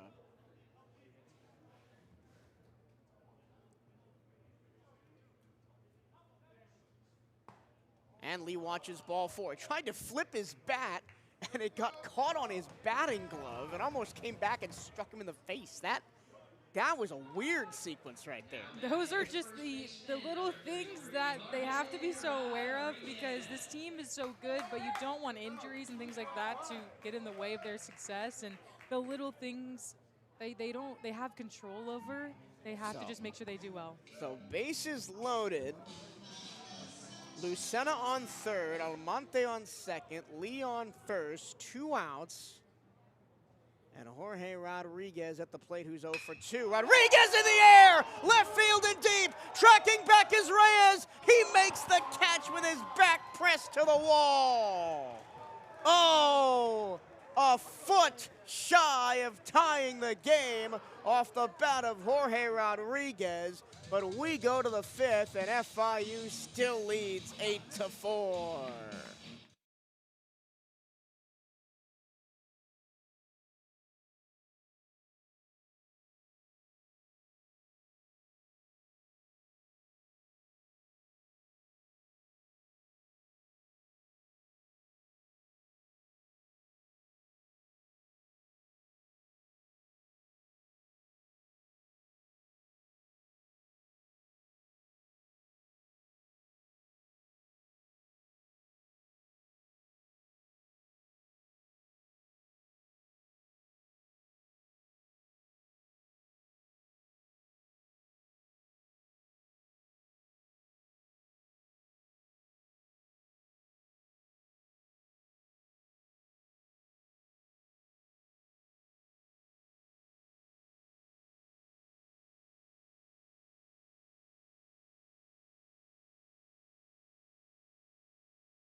Well, the man who broke the game open with a 3-run home run last inning in the 4th, Vicente Feliciano, leads off the 5th for FIU. The Panthers plated 7 in the 4th to take an 8-4 lead, but almost saw that lead clawed back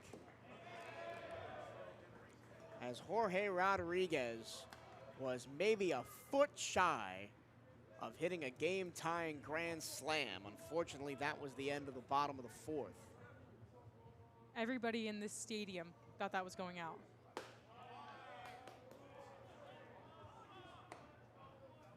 Wirt behind 2-1 on Feliciano, who other than the 3-run home run also flied out to center in the 3rd. Swing and a miss and a fastball up and away, 2-2.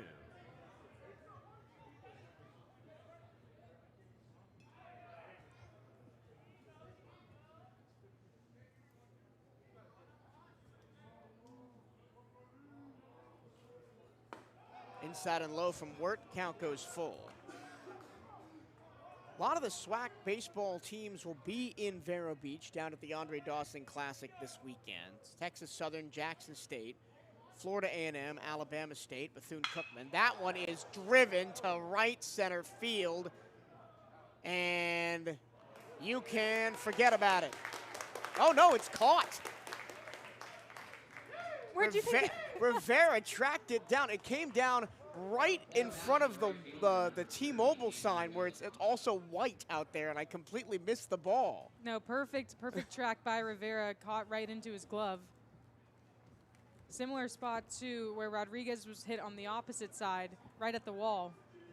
So Feliciano missing his 2nd home run of the game by a few feet, and it's turned into a home run derby here at the Jack.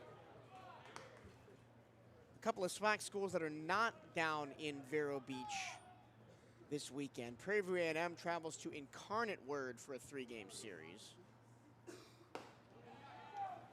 Check swing, no. Arkansas Pine Bluff hosts Stephen F. Austin. Also, yeah, did I mention that Grambling and Southern are also at the Andre Dawson Classic? It's like most of the SWAC will be there. Alabama A&M will travel to New Orleans to play LSU New Orleans in a weekend series. Strike called outside corner. And Alcorn State will go to Texas to play Houston Christian.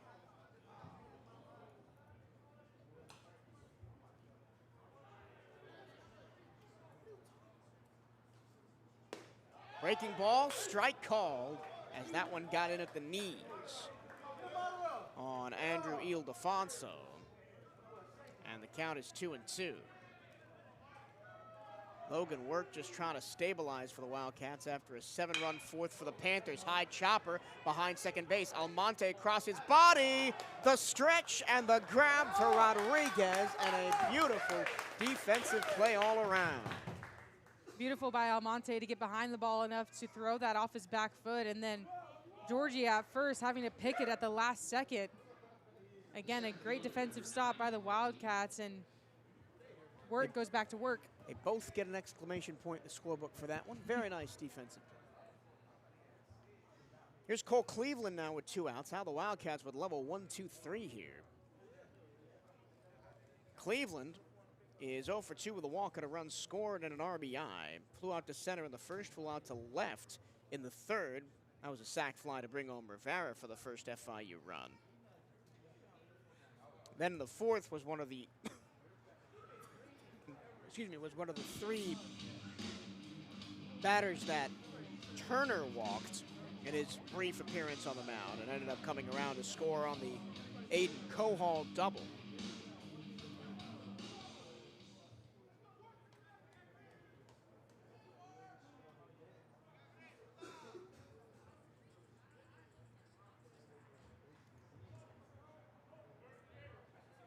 Cleveland was the most successful hitter in the opening series for FIU. That one dribbles to the backstop. 4 runs on 3 hits. 2 RBI. Did strike out 4 times, but took 3 free passes, 2 walks, and a hit by pitch. Fouled away into the FIU dugout. Heads up, fellas. And the count is 1-1.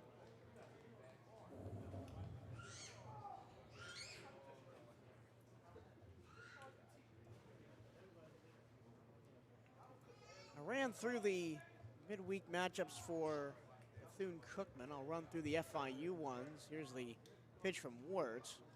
Fouled away. It'll look a lot similar to what BCU is. They'll play Florida,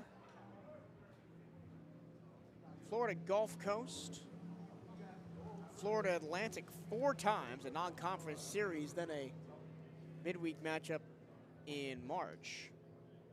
They'll go cross-town to Miami, host FGCU, and then play BCU again on April 28th, swinging a foul tip back.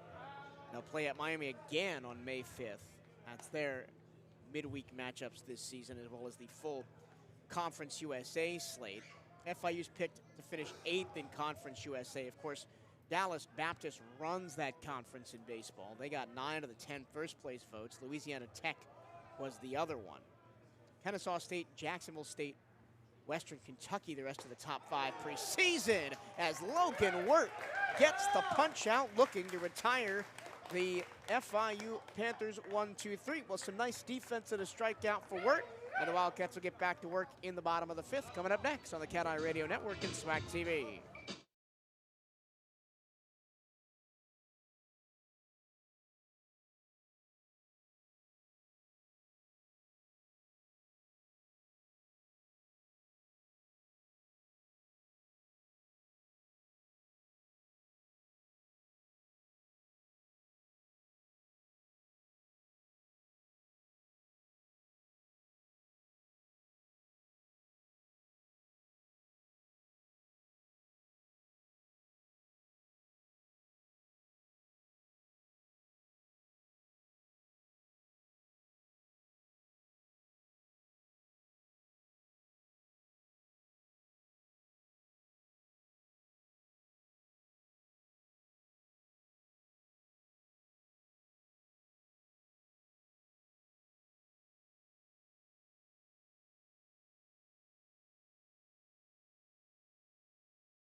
To the bottom of the 5th we go. Wildcats down 8-4. Armani Newton leads off. Newton was hit by a pitch in the first, came around to score on the Jose Fernandez RBI single. Then he flew out to center in the 3rd. Enrique Sierra still on the mound for the Panthers. Fastball outside, ball 1. Well, even though the Wildcats are down by 4, as we saw in the bottom of the 4th, there is no reason to think this game is anywhere close to being over, as the Wildcats came a foot from tying the game on a grand slam that was caught just shy of the track in left field. Breaking ball taken for a strike by Newton. Yeah, this game is nowhere near over for the Wildcats. They got runners on in the last inning, just couldn't get them in. Newton stays alive, taps it back to the screen. 2 Panthers were picked preseason All-CUSA. Andrew Ildefonso and Cole Cleveland, both of them reprising their roles from the 2025 team. Newton fouls it off again, this time into the bleachers down the third base side.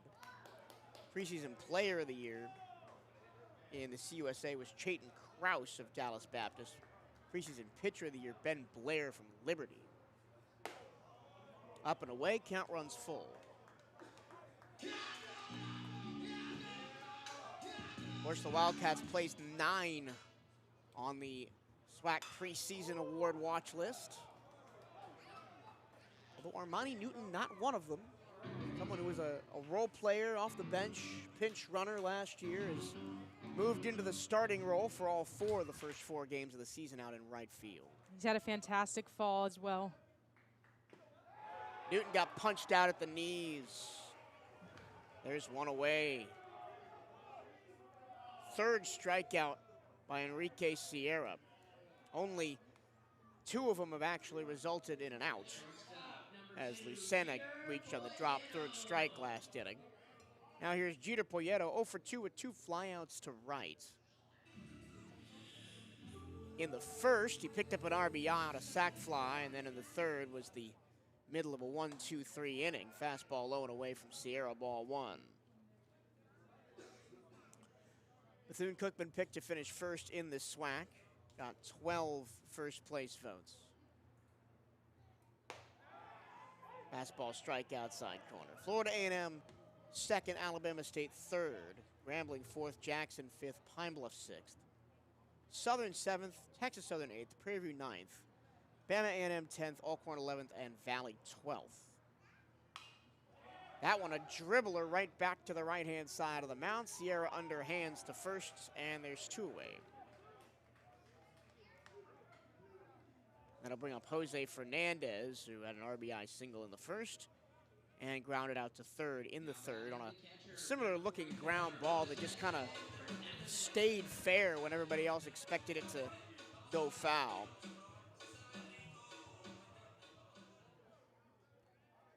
Sierra had a bit of a wild first inning on the mound. Got out of that bases loaded jam and now looks very comfortable here in inning number 2 with a strikeout and the easy ground out. Fernandez fouls it straight back on a little excuse me swing, and he's down 0-2.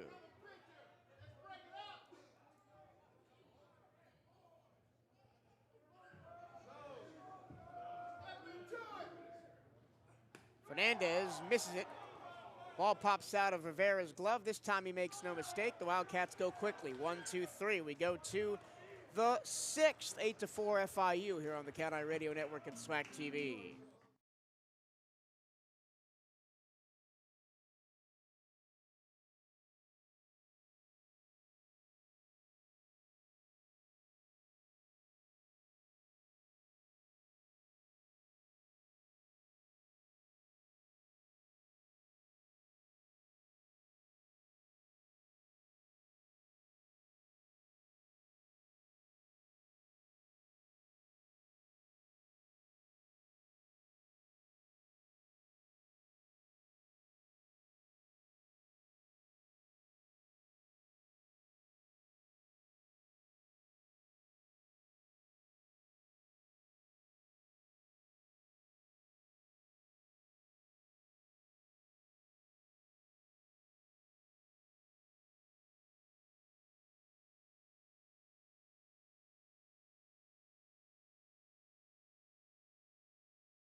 Luca Reyes leads off the top of the 6th for FIU. They got an 8-4 lead over Bethune-Cookman, and he got hit on the foot by Logan Wirt. First pitch. And here we go again.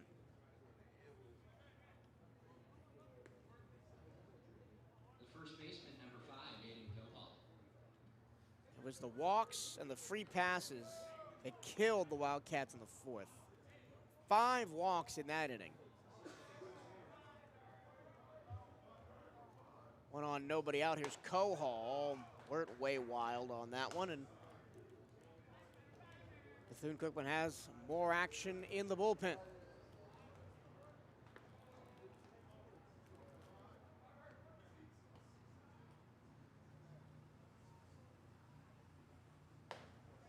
Wirt misses again, 2-0.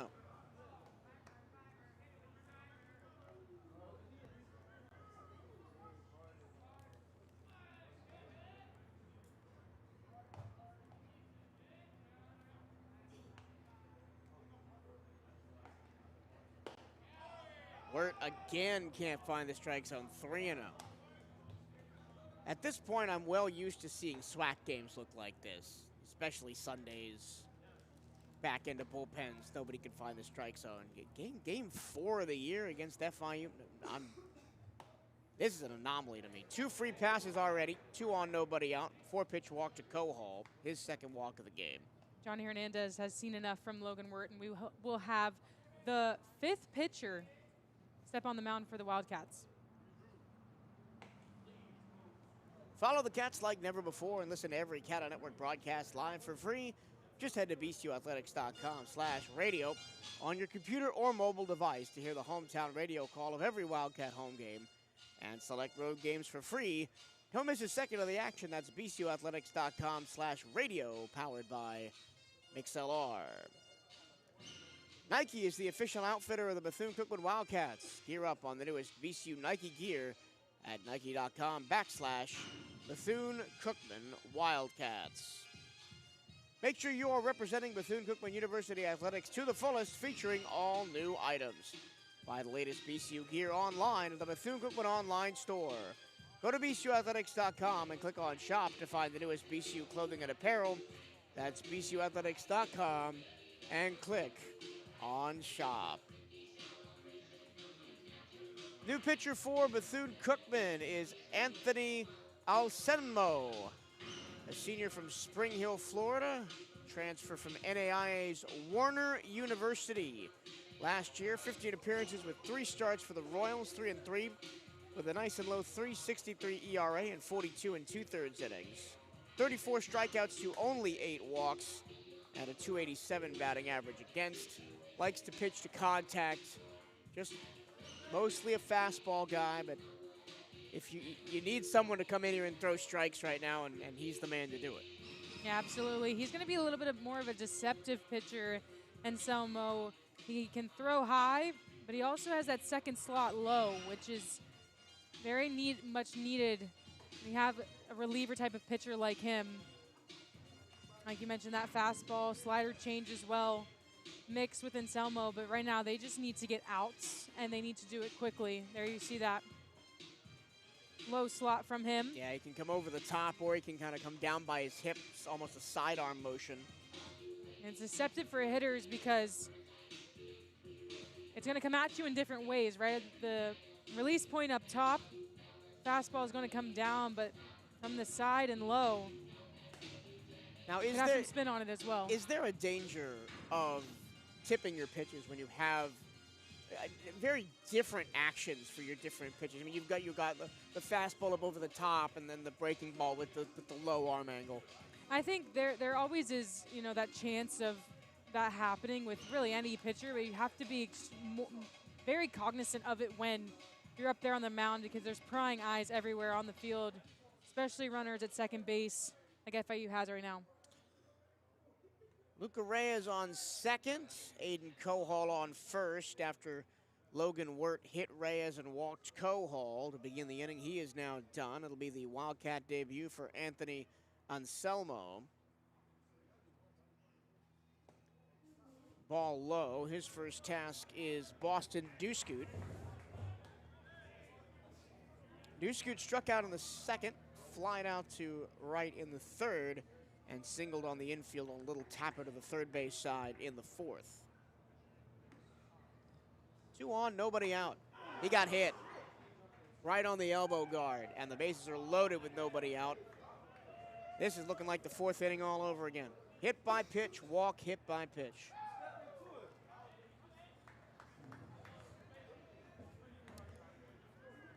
And now with a chance to really wind this thing up, here's Mario Trivella.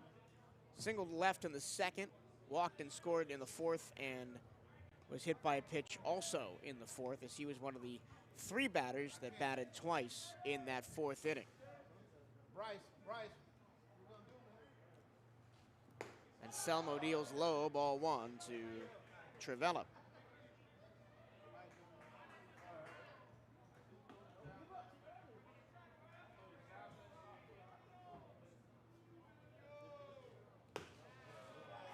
Trivella from Caracas, Venezuela, transferred from State College of Florida, but played high school baseball at Sarasota High School here in the States. And once again, that one fouled away. The carousel of pitchers out of the Wildcat bullpen looking for someone to throw a strike, and Selmo is struggling as well as he's behind 2-1 on Trivella after already hitting Duskut, the first batter he faced. Loaded the bases up, nobody out here in the 6th. Swing and a miss, and there's that really deceptive breaking ball that drops away right in front of the plate. 2-2 on Trivella. When Anselmo hits his spots, it's magic out there on the mound. Check swing, did not go. That one flutters into the opposite batter's box.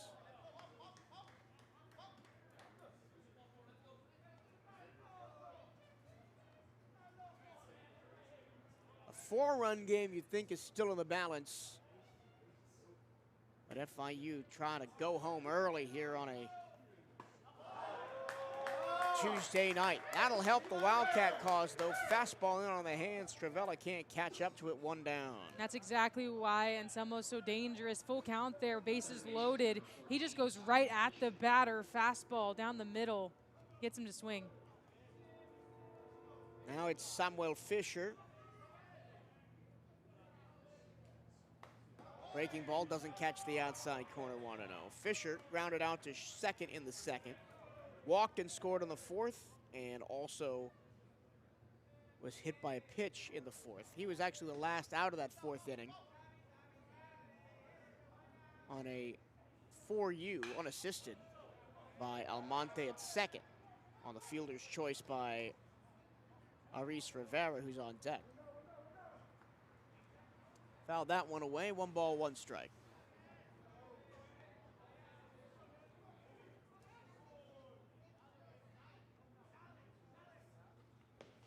And that'll be a run for FIU, as Anselmo hits Fisher in the foot. The 3rd hit by pitch of the inning. Reyes scores from 3rd. Kohal goes to 3rd. Duskut to 2nd, and Fisher on to 1st. He's been hit twice in the game.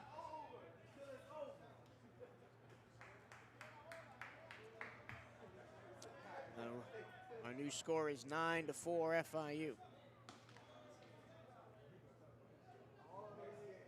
Now it's Aris Rivera,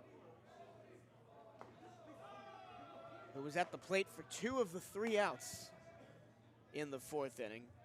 Popped up on a bunt and then grounded into a fielder's choice to end the frame. Other than that, singled and scored in the 3rd.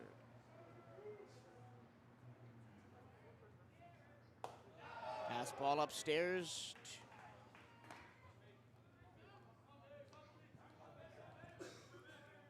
2-0. Kohal on 3rd, Duskut on 2nd, Fisher on 1st. As the carousel continues for FIU around the base paths. That one called a strike at the knees.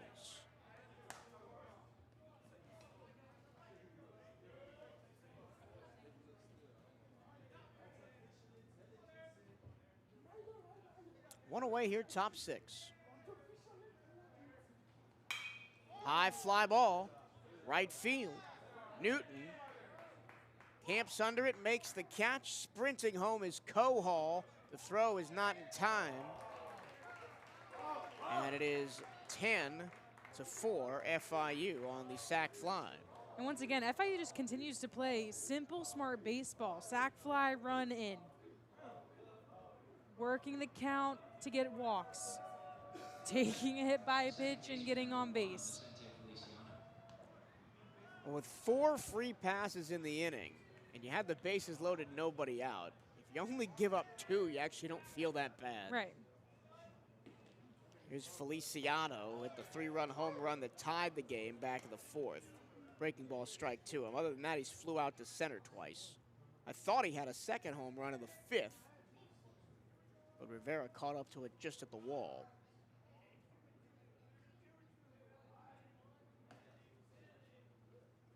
And Feliciano wears one on the hip. And you hear the groans from the BCU faithful. 4 hit by pitches and a walk in the 6th inning. Now batting number 30,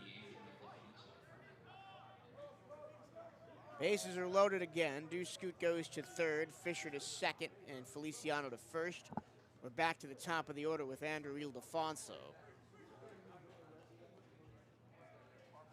Ildefonso flied out to center in the 1st, doubled in the 3rd, and was stranded on 3rd. Walked and scored in the 4th, and grounded out to 2nd in the 5th on a really nice play by Almonte across his body.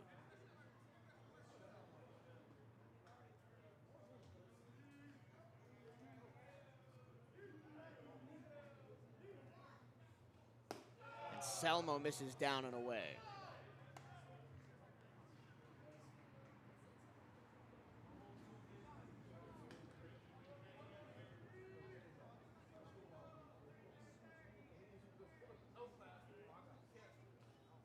Fastball, chopper towards 3rd. Martinez the scoop. Tag and throw to 1st, and that'll retire the side. 2 runs, no hits. Bases left loaded. As we go to the bottom of the 6th, it's now 10-4 FIU here on the CatEye Radio Network and SWAC TV.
Good pitcher for FIU as we go to the bottom of the 6th. FIU's played 2 in the top of the inning, take a 10-4 lead. This is Trayson Cameron, now a redshirt sophomore in his 3rd season with the Panthers.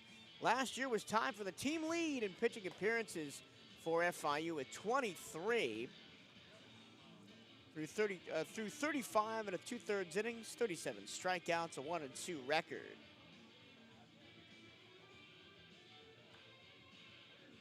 This is his 2nd appearance of the season. Played on opening night, pitched an inning and 2/3 in the loss to Villanova. Gave up 4 runs, all earned on 1 hit, 3 walks, and a strikeout. First pitch, a strike to Michael Lucena. Lucena singled up the middle in the 1st And he chops one right in front of the plate. Off the mound is Cameron, one away.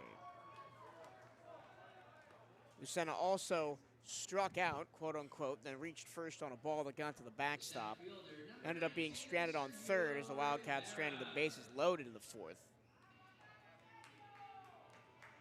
9-hole hitter Sergio Rivera is 0 for 2, popped out in foul territory on the first base side of the first, then struck out of the fourth.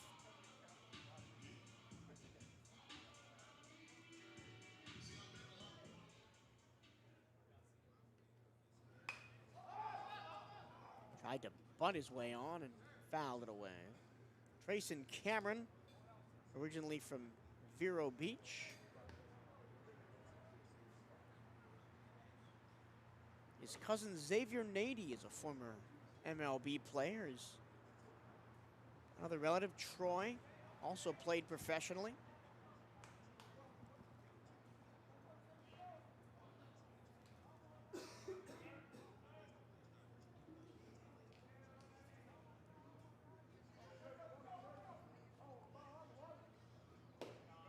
And his brother Taggart is also on this team as a freshman. You love when siblings get to play together. You know, we see that with our men's basketball team, Jacoby and Quentin Hetty.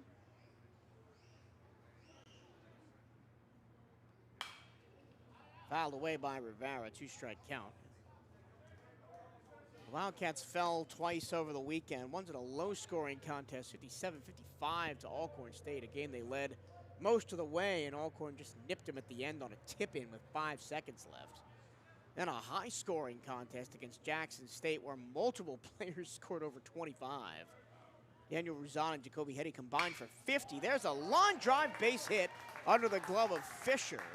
And Rivera is aboard with one out, his first time on the base paths tonight.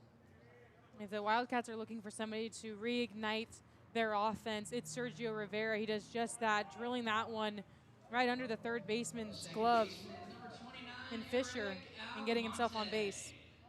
Sergio Rivera last year was part of a 1-2 punch with Daniel Figueroa in the 8 and 9 spots, who always kept rallies going, started rallies, scored runs, drove in runs.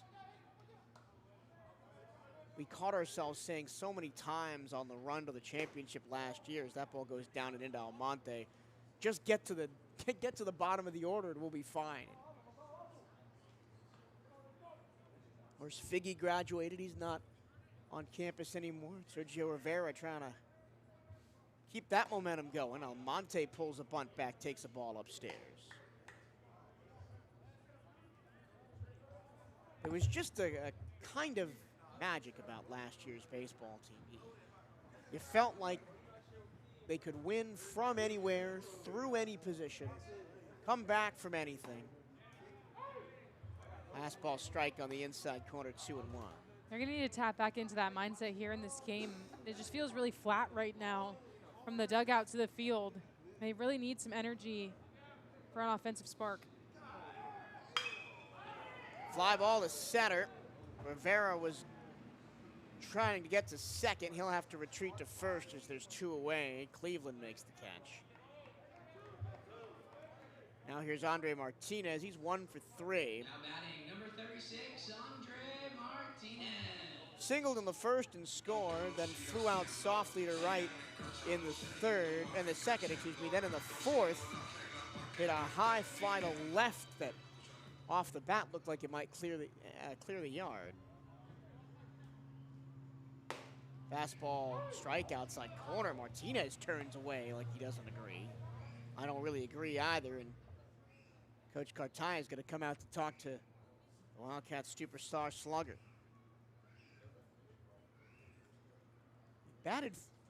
Technically batted 400 in the opening weekend, but all 4 of his hits were on Saturday. Didn't have a hit on Friday or Sunday, and of course Sunday was frustrating because he hit into 2 inning-ending double plays in the 1-run loss.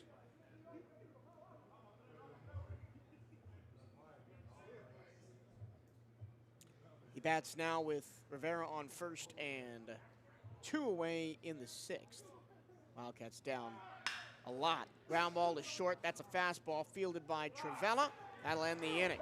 No runs, one hit, and one left. And we go to the 7th. Wildcats down 10-4 here on the CatEye Radio Network and SWAC TV.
We go to the 7th here at the Jack. It's a comfortable FIU lead, 10-4. Courtesy of 7 Wildcat walks in the ball game. They've also hit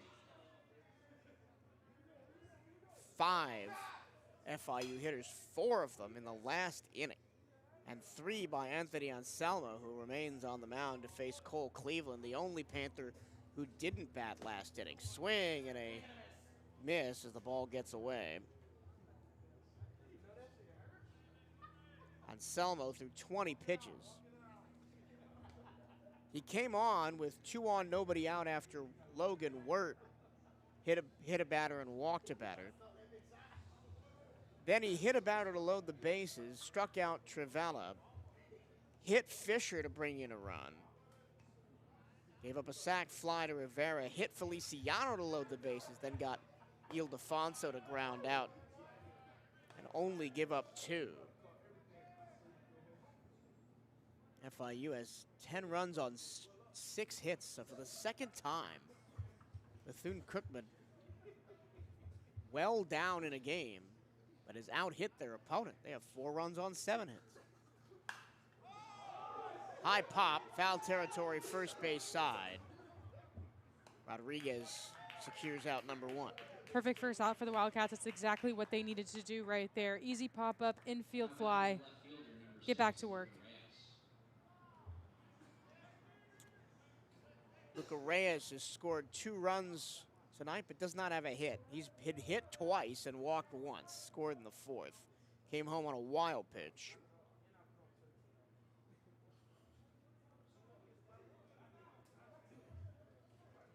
First pitch to him, Anselmo misses low.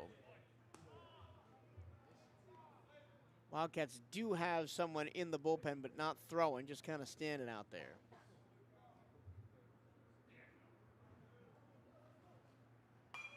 Check swing.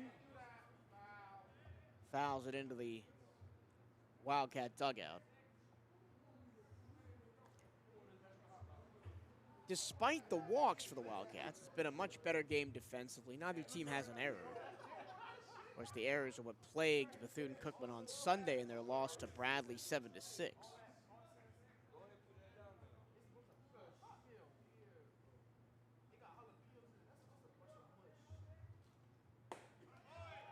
That time called strike on the outside corner.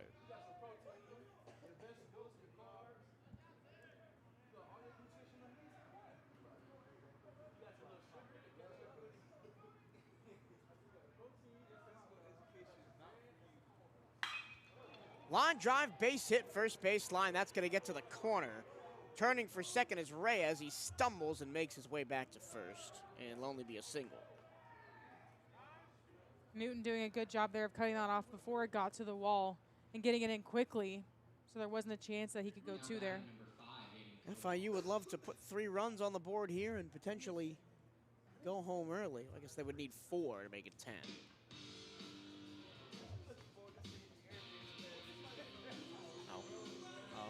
There's no run rule tonight, just like there was over the weekend. So they'll be here regardless. Wildcats wanting to come back in this one. You got a player-led meeting on the mound here. Stay up to date with everything Bethune-Cookman Athletics by following the Wildcats on social media. Give BCU Athletics a like on Facebook and follow the Wildcats on X and Instagram at BCU_athletics. For the latest on BCU baseball, follow at BCU Diamondcats on X and Instagram. 1 on, 1 out. The batter is Aiden Kohal.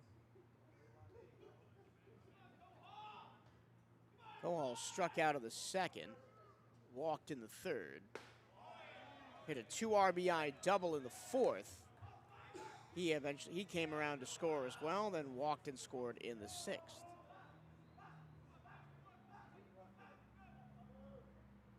The Wildcats have walked 7 Panthers tonight and hit 5 with pitches. That's 12 free passes. The other end of what was the mishap for Bradley on Saturday in that 17-6 game. For a long stretch of time, Bradley couldn't find the strike zone either and gave the Wildcats 15 free passes in that game. High pop, left field line. Darrell Lee can't find it, and it goes over the wall for a ground rule double. Lee overran it. What little wind there is out there pushed it back behind him. And there's runners on second and third with 1 down. And Darrell Lee really doesn't make errors that often, if at all. The ball just got maybe lost in the light or took a turn towards the end when it was coming down. And he just completely missed that one. And instead of it being in play, it'll bounce over. If that's in play, it might be an inside the park home run, because Lee fell down, and that ball was looking to bounce away from him. It ends up being a ground rule double. The batter is Boston Dusku. Breaking ball strike outside corner from Anselmo.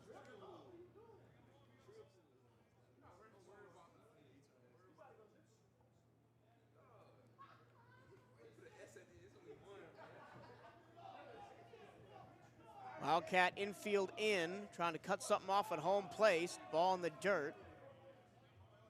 Ball 1 on Dusku. Dusku struck out in the second, flied out to right in the third, singled on the infield in the fourth, was hit by a pitch and stranded on third in the sixth.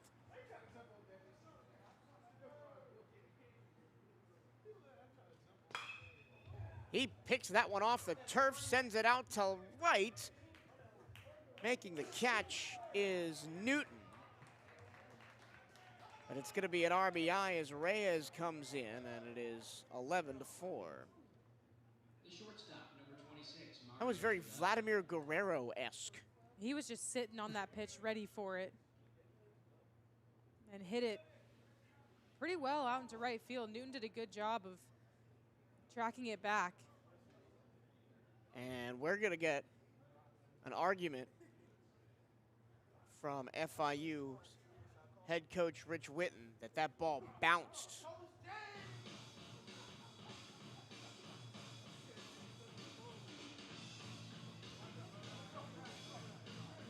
Now, if they rule that the ball bounced, I'm not sure what you do. You got to put him back in the box.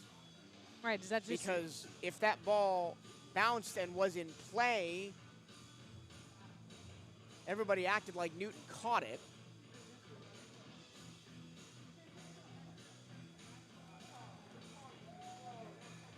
they're going to put him on first.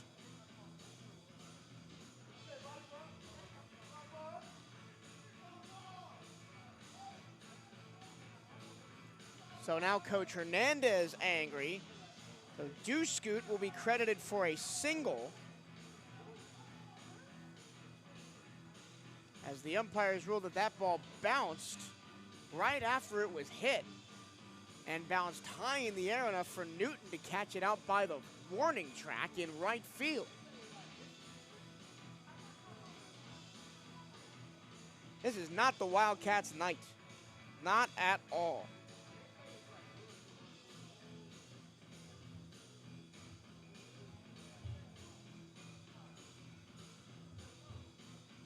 Coach Hernandez making his point known right now to our own plate umpire.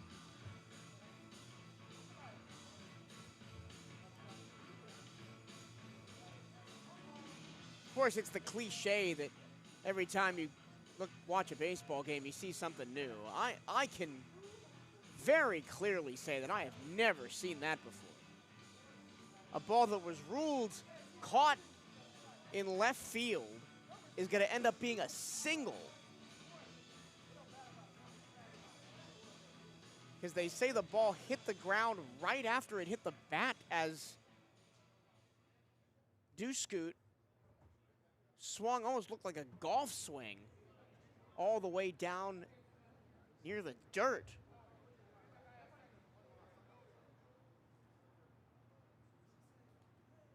So anyway, we will play on with one out here in the seventh. With a run already in, well, no, they're going to send everybody back. So what they were discussing and what the issue was catcher's interference at the plate. That's why Coach Witten came out in the first place. That's why the run will go back to third. Base is still loaded, though. So Duscoot reaches on catcher's interference. Fly ball to center by Trivella. Rivera catches it. That will finally get the run in. So Reyes does score. Everybody else holds. 11-4 again.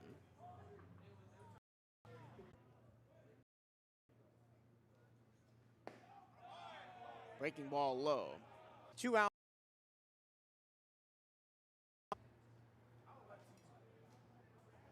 FIU has already stranded the bases loaded twice, in the 6th and in the 3rd, and then left 2 on base in the 4th. First pitch strike called in the inside corner to Aris Rivera. Rivera singled and scored in the 3rd, popped out bunt in the 4th, fielder's choice to end the 4th, and a sac fly RBI in the 6th. He puts one in the air, just onto the outfield grass. Almonte makes the catch, and the inning is over. A run on 2 hits, and the bases left loaded for FIU for the 3rd time in the game. We go to the bottom of the 7th. 11-4 FIU here on the CatEye Radio Network.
Darrell Lee leads off for Bethune-Cookman here in the 7th. 11-4 FIU. Do you remember when this game was 4-0 Bethune-Cookman in the first? I do. It's Vaguely, but it's been a while. It's been all FIU since then. The Wildcats showed some flashes in the 4th, left the bases loaded, but other than that, have had 2 base runners outside the 4th inning and the 1st inning. And credit to the pitching staff for FIU. They have been dominant. Coming in Sierra, now Cameron on the mound. Cameron gave up a single last inning, but otherwise unharmed as he continues. He gets Lee to tip into the glove, 2 balls and a strike. Lee's been on base all 3 times, had an RBI ground rule double in the 1st, then walked in the 2nd and 4th.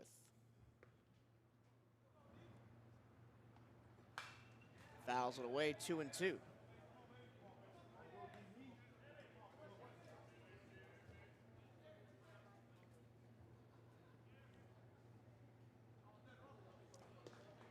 So we've got an overshift on in the on the first base side as Lee takes the ball low, 3-2. That was a great take by Darrell Lee. Ball coming right in and then came inside on him. So it looks like we have the 3rd baseman, Fisher, playing where the 2nd baseman usually does. Lee lifts this one in the air to left center. Moving over Cleveland, but it'll be Reyes that calls him off to make the catch, 1 down. We had number 33, Jorge we had the 3rd baseman, Samuel Fisher, playing on the first base side of 2nd, the shortstop playing where he normally does. Here's Jorge Rodriguez, who has the biggest what-if moment of the night. Missed a grand slam by about a foot back in the 4th inning. Swing and a miss and a breaking ball down and away.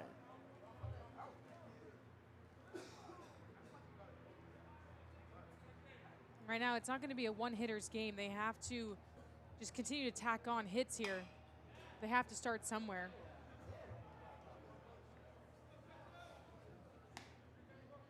This is an FIU team on 30 games last year, trying to overperform their projected 8th place finish in Conference USA. Check swing up top, ball. The only 4 teams picked below them in Conference USA this year are New Mexico State, Middle Tennessee State, Delaware, and Sam Houston. Check swing in the dirt.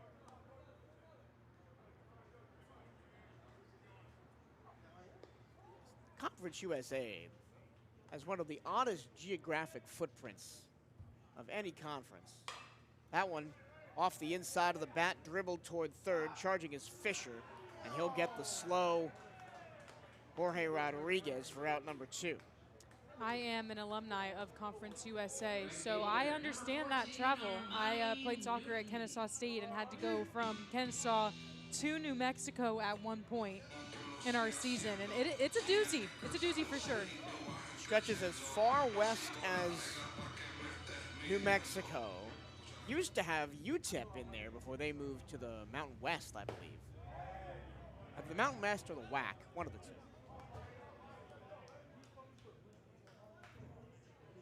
You've got New Mexico out west. Line drive, and that'll get down for a base hit to right field. Armani Newton keeps the inning alive with a single.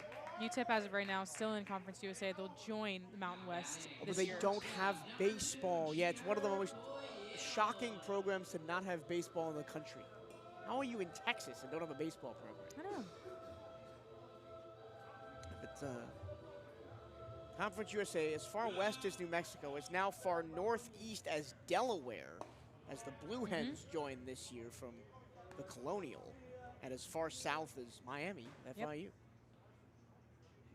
A lot of frequent flyer miles ranked up by schools in Conference USA. You'll get to see a lot of the country, that's for sure. Chopper towards 3rd. That just goes foul over the bag. Judah Poyeto 0 for 3 with a RBI sac fly in the 1st. Also flied out to right and grounded out to the pitcher.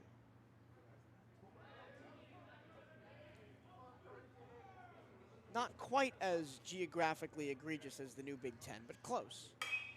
Off the inside of the bat, jammed him, and a pop-up to second. That'll retire the side. We go to the 8th. 11-4 FIU here on the CatEye Radio Network and SWAC TV.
To the 8th we go here at the Jack, 11-4 FIU.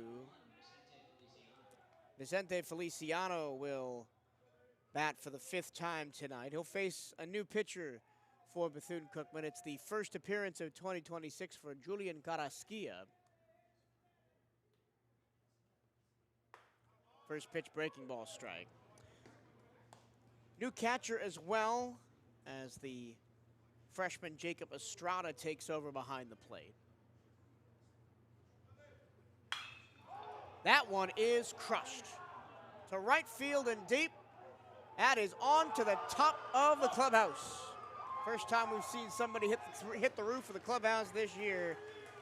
Vicente Feliciano has 2 home runs tonight, a 3-run in the 4th, and a solo shot here in the 8th. I mean, as soon as that one was gone, none of the defenders for Bethune even turned around. They knew that one was crushed out of here. And on top of the Advent Health Building, that one was smoked out of here.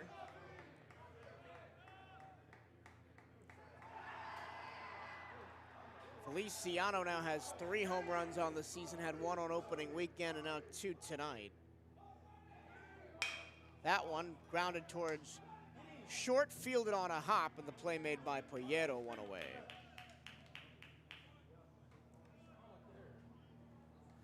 It is now 12-4 FIU. The center fielder, number 9, Cole Cleveland. Cole Cleveland will bat. His 6th time up tonight. He's only reached base once, flew out to center in the 1st, sac fly to left in the 3rd, walked and scored in the 4th, struck out in the 5th, popped out on the infield in the 7th.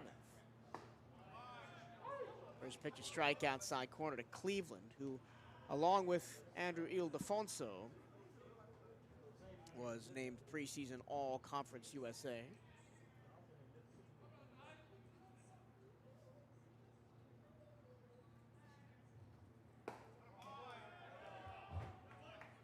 Breaking ball outside.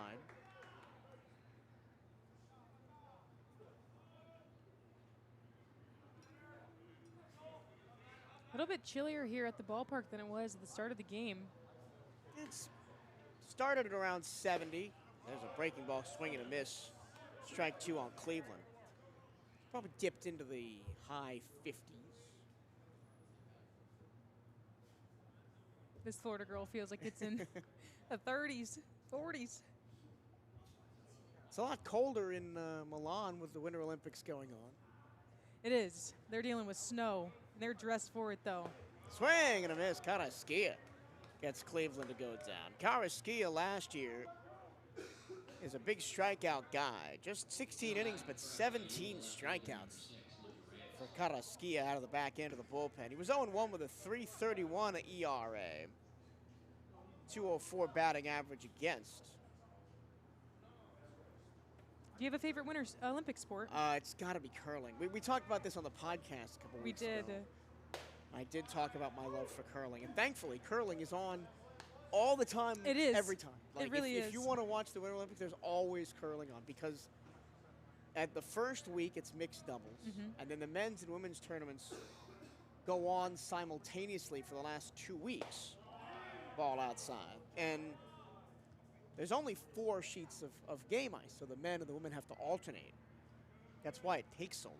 And, of course, it's a long tournament. They play 9 games before even getting to the medal round. Breaking ball strike from Carrasquilla. So my dad has recently discovered curling in these Olympics, and he was watching them the other night. And he was so astounded that curling was what it is. And so he decided to take out the broom and the Roomba on the floor and make his own type of curling game in the living room. It was pretty entertaining. Have you ever tried curling? No, I haven't, but this makes me want to. There is a club over in Orlando. I've tried it. There's a swing and a miss, strike 3. We keep talking about curling as we go to the bottom of the 8th. 12 to 4 now off the solo home run by Feliciano here at the Jack as FIU leads Bethune-Cookman on the CatEye Radio Network and SWAC TV.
We go to the bottom of the 8th. First pinch hitter for the Wildcats is the freshman Jacob Estrada. This is Estrada's second appearance of the season, batted in the 17-6 win for the Wildcats on Saturday. Facing a new FIU pitcher, Mason Kazwara, waving a miss at a ball down and away. Kazwara, a transfer from Wallace Community College in Dothan, Alabama, was the ACCC Pitcher of the Year last year, a 7-3 record with a 1.86 ERA. That one skips to the backstop.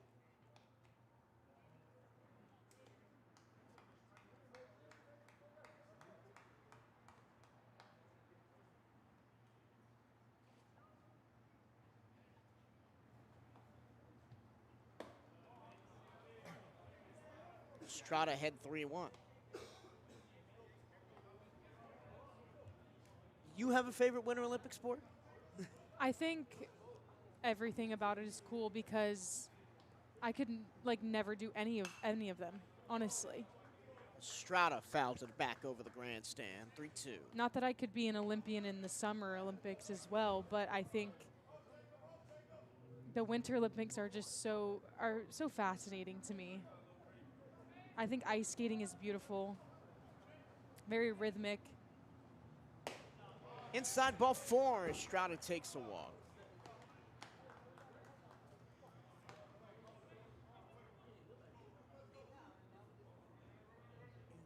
Outside of curling, I like speed skating, both short and long track. I think ski jumping is my favorite because I saw a video the other day that someone said, how do you know that you're good at this? Like, how does one discover that that is what they are meant to do? And I totally agree. And the answer is that they steal athletes from other sports, right? Especially bobsled and skeleton and luge. A lot of track and field athletes end up there because the skills are transferable, and you can teach the driving the sled. You can't really teach the athleticism. I would love to try the skeleton one time in my life. Braver than me. I would stick to bobsled. I just think to be able to just fly that fast, it reminds me of those little scooters that you used to play on in elementary school. But you're just on your belly, and you're going as fast as you can. That is fascinating to me. Ruben Zueni is pinch hitting for the Wildcats. Almost had an explosive start to his college career. Pinch hitting on Saturday, missed a home run by a couple feet down the left field line. He got a hold of that one, but sent it a mile in the wrong direction, foul.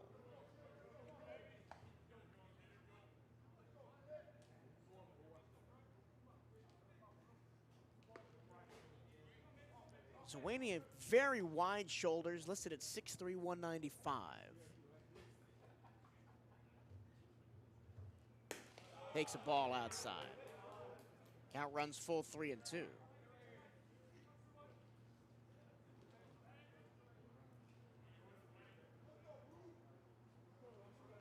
former junior college All-American Kazwara lets him go. 2 straight walks for Kazwara in his Division I college debut. Correction, he did pitch an inning in the 13-3 win against Villanova. Faced 3 batters, struck out 2 of them. Bit wild tonight has walked his first 2. Sergio Rivera will remain in the game.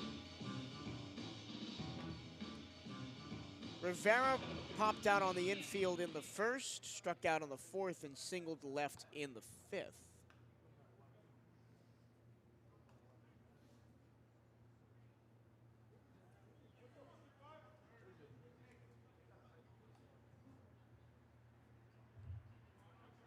Mason Kazwara on the mound for FIU. They've got a solid 12-4 lead here in the 8th.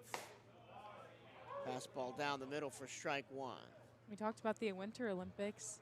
Baseball coming back to the Summer Olympics 2028 in LA. The first time baseball is going to be played in the United States at the Olympics. Exciting. Check swing, there's a strike on Rivera. And one of the ways that teams will qualify for those Summer Olympics. Will be not this edition, but the next edition of the World Baseball Classic will qualify the top 2 teams that are not the U.S., because the U.S. is automatically in it because they're hosting. Rivera strikes out for the second time today. This one looking.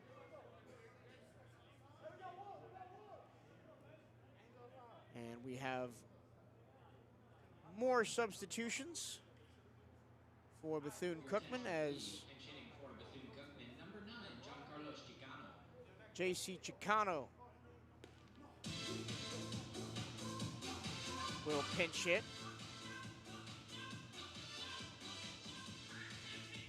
Of course, the 2026 edition of the World Baseball Classic just a couple of weeks away. There will be Wildcat representation with Justin Morales going to play for Team Netherlands.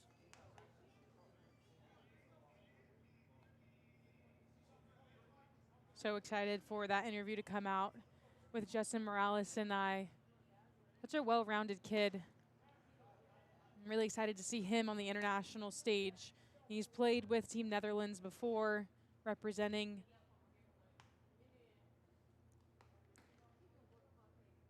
himself and his family's heritage, and really excited for him to get that another opportunity like that in March. Giancarlo Chicano, who's at the plate right now, had 2 plate appearances, 1 at bat on Saturday. Was hit by a pitch and struck out. And he watches one in the opposite batter's box.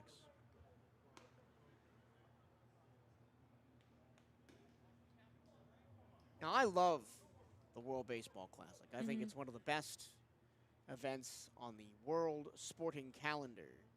And I will be up at 5 a.m. to watch the games in Taiwan and Tokyo in the group stage. I'm planning on going to one of the games in Miami. I'd love to. My dad and I are going to go down there and actually try and catch Justin in the Netherlands versus Israel game. Fouled away by Chicano.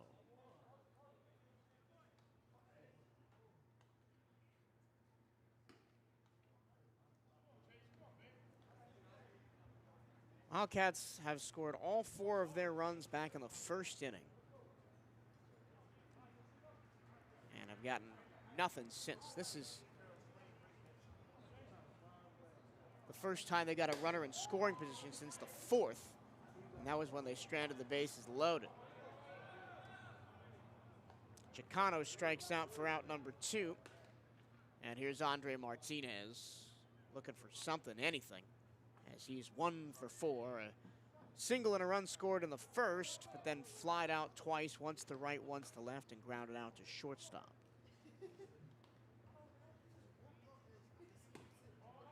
Kazwara looking to work around his leadoff walks to Estrada and Zawani. This has really just been a credit to the FIU pitching staff. Honestly, this game, Martinez stumbles as he's off balance. This game has really just been played from pitcher to catcher for FIU. There's been a few plays that the infield and outfield have had to make, but very few and far between. New catcher for FIU is Mark Hirsch.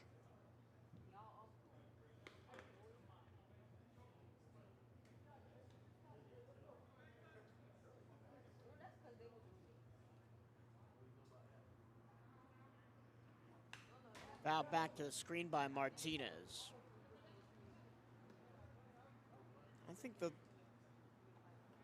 pressure will mount on Andre Martinez. Of course, being SWAC preseason player of the year, there's always pressure on you, but I think until he gets that first home run, pressure will just always be there.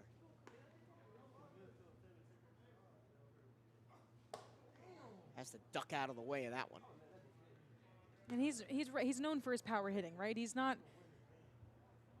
a guy that you're going to see play that small ball. He wants to go yard, and especially right now where he can drill in 3 runs, that's what he would love to do. It's not always what his team needs, right? And that's something that these hitters are going to learn as this year goes on, is 1 leads to 2 and 2 to 3, and that's how you come back in these type of games. But really right now, there just needs to be some sort of energy. It looks like the Wildcats are already very defeated. Both runners go. Martinez swings and misses, and that's the end of the inning. So 2 walks and 3 strikeouts. No bat touched the ball and put it in play in that inning. Wildcats go quietly as we'll go to the 9th. It is 12-2, 12-4, FIU here on the CatEye Radio Network and Swag TV.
New pitcher for Bethune-Cookman, pitcher number 6 for the Wildcats tonight as we go to the top of the 9th in a 12-4 ball game. It's the graduate transfer from the University of West Florida, Gabriel Moorer.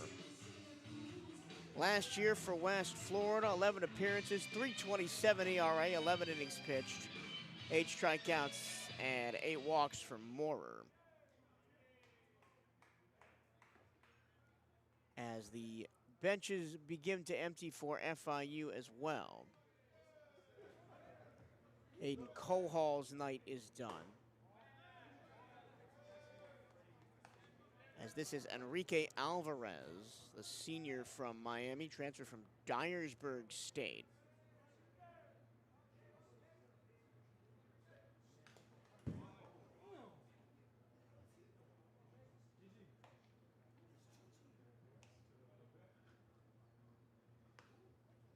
It's just the tip of the iceberg for a really busy couple of weeks here in Daytona Beach. Of course, baseball tonight, Saturday and Sunday at home. Basketball Thursday and Saturday at home.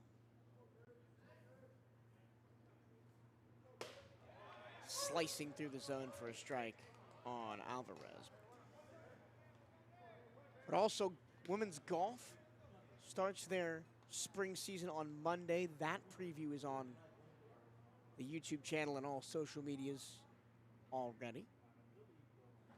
That's a group with a mix of faces, new and returning for Harry Stokes and his golf side. They're really excited to tee off. I mean, they've been practicing all spring and really excited to see what they can do on the course.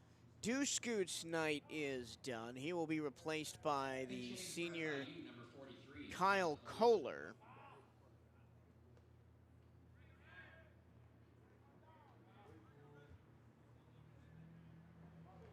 Kohler from Pickerington, Ohio.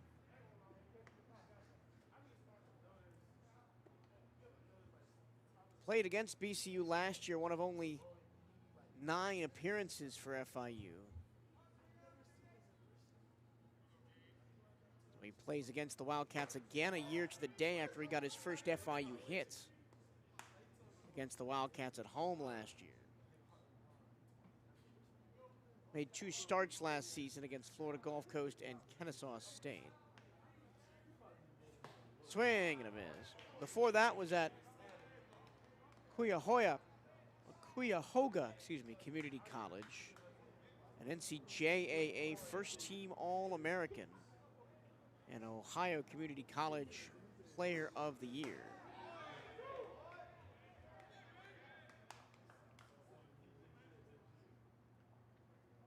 Gabriel Moore on the mound for the Wildcats, continuing to throw strikes. He's ahead in the count, 1-2. Swing and a miss. Gabriel Moore, 2 straight strikeouts, and there's 2 down. And he's just come on the mound and looked really confident. I mean, and at this point, what else can you do, right? Just throw your pitches, throw strikes. He's getting guys to miss and to look right at it as well. And Gabe Moore, have a day. Mario Travella will stay in. He will not be replaced. Potential final at-bat for FIU in the game. He is behind on the fastball by Moorer. I'll tell you what, if Moorer gets out of this inning 1-2-3, Jade, he may have just played his way up the pecking order in the bullpen with how some of the pitching has looked tonight. Fastball outside, ball 1. I was thinking the same thing, Mike. If in looking at the pitching staff, how that was tonight, they might need some more arms in the relief spots, especially if he only goes 1 inning here. High fly, shallow right, Newton under it, and that'll be the end for FIU in the game. 1-2-3 go the Panthers. We'll go to the bottom of the 9th. Last 3 outs for the Wildcats coming next on the CatEye Radio Network and SWAC TV.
Darrell Lee leads off the 9th for the Wildcats. They're down to their final 3 outs, down 12-4.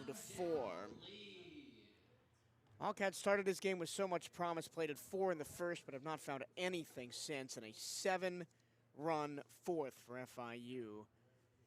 Spelled the end for the Wildcats, and they've just kind of been humming along here ever since. New pitcher for FIU to try and get the last 3 outs is Tyler Machella. Lee in the air, left center field. That is off the wall. Ildefonso couldn't catch up to it. Lee's in there with his second double in the night. Had a ground ruler back in the first. So now Darrell Lee has hit a double to left and a double to right in the ball game. What a way to get a 9th inning rally started, Darrell Lee. Come on. And he's also been on base all but one time. He's walked twice, flied out once, and had 2 doubles. Reliable player. Please, pinch hitting for Bethune-Cookman, number 7, Christopher Watson. Christopher Watson now will bat in place of Jorge Rodriguez.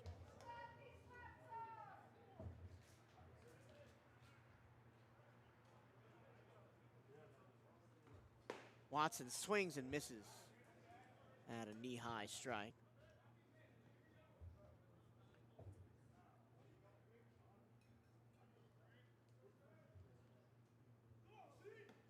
Watson has appeared in 3 games so far this season. That one fouled in off the hands, and he's down 0-2.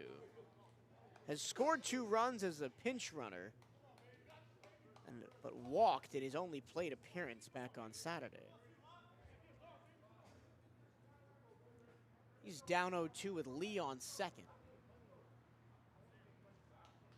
And he got hit on the leg. So both of his at-bats this season have been free passes, a walk and now a hit by pitch. And he's such a good guy. Like, he is the teammate that you want to have on your team. He'll do anything for his teammates. If he needs to step in and pinch hit, he will, and he'll wear one as well.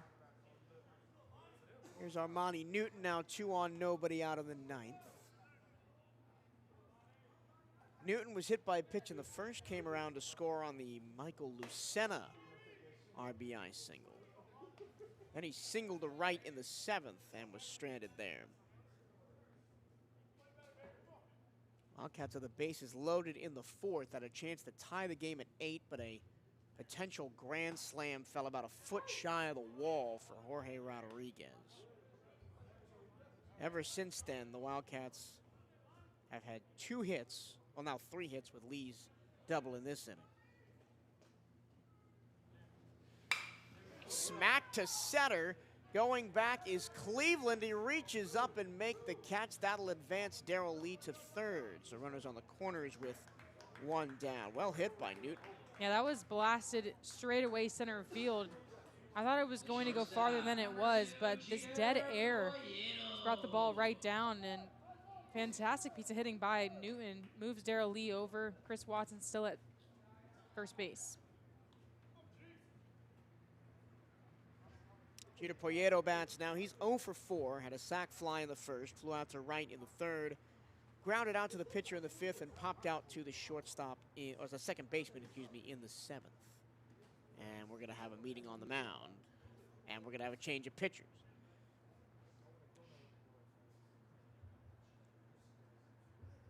So Tyler McKellar's night is done after only 3 batters. Double, hit by pitch, fly out.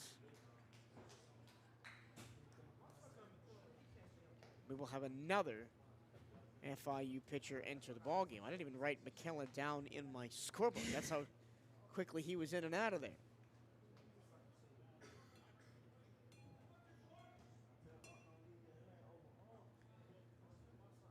New pitcher, I believe, is Rene Lastras.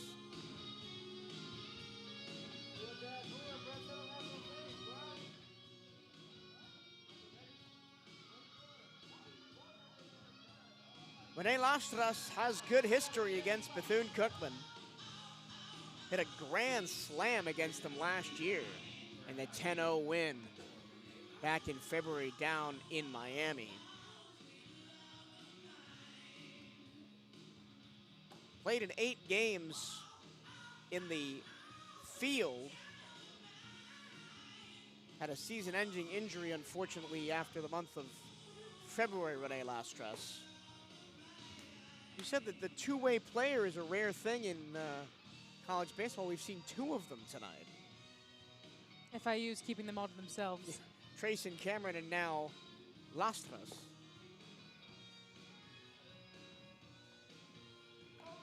Lostros has bounced around.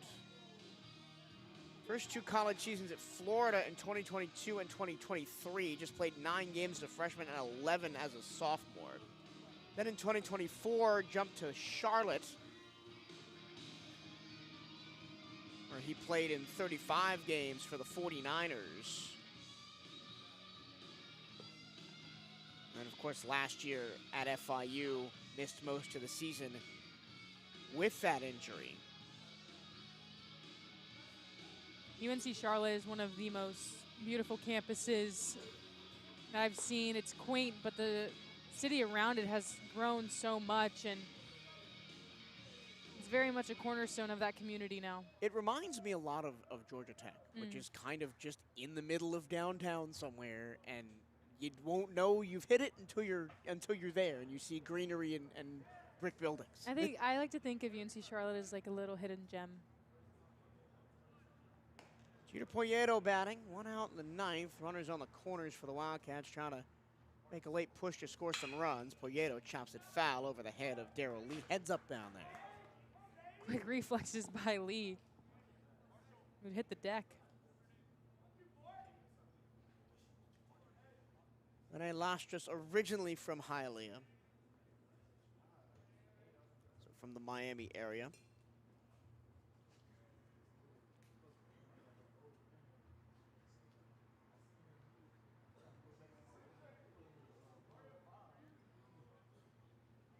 Was on the 2023 Florida Gators squad that made the College World Series. High fly ball, center field. Cleveland coming in, makes the catch. Darrell Lee will tag and will score unopposed. And for the first time since the first inning, the Wildcats are on the board. It's 12-5.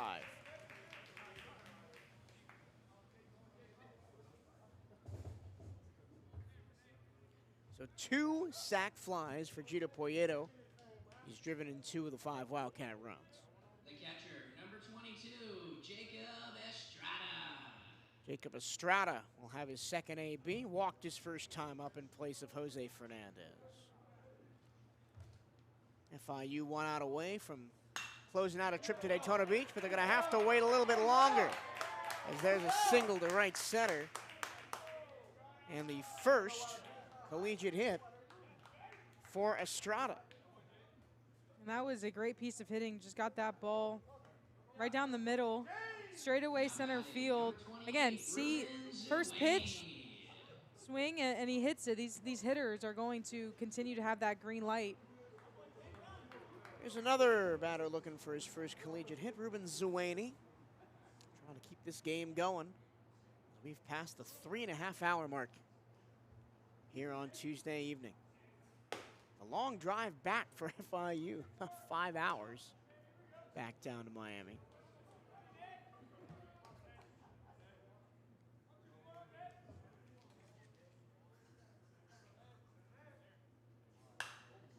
Popped up, foul territory, third base side, and will get out of play about 4 rows deep up the grandstand. Zueni stays alive. Wildcat baseball back at the Jack on Friday night. They'll take on Yale. They'll play 2 games against Yale, Friday and Sunday. Then on Saturday, go down to Vero Beach to take on FAMU at the Andre Dawson Classic. Zueni watches strike 2 on a breaking ball in on the hands. FIU 1 strike away from making a very comfortable trip to Daytona Beach. Ball in the dirt, runners hold.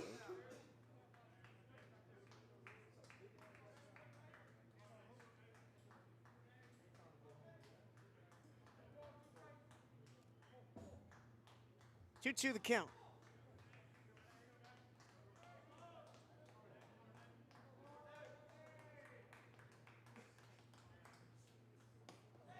Check swing, he went around, that'll do it. FIU wins the ball game. Final score of 12-5. The big damage was done with the 7-run fourth inning. The Wildcats tried to respond in the bottom of the fourth, couldn't do it. They never really got another chance as FIU pitching shuts down the Wildcats here on Tuesday night.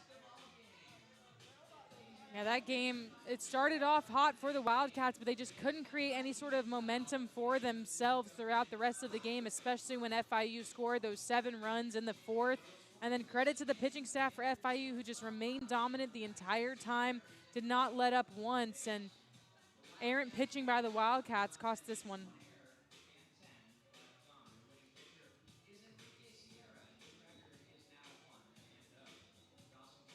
Final line score, FIU 12 runs on 9 hits, no errors, and 12 left on. Bethune-Cookman once again out-hit their opponent and lose for the second straight game. They scored 5 runs on 10 hits, committed 1 error, and also left 12 on base. The winning pitcher is Enrique Sierra.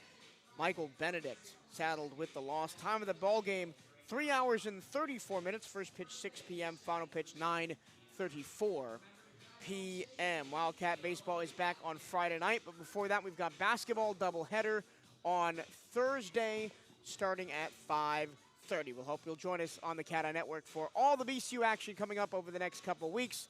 For Jade Barquette, my name is Michael Turillo. Thank you so much for watching. We'll see you on Thursday night, and hail Wildcats.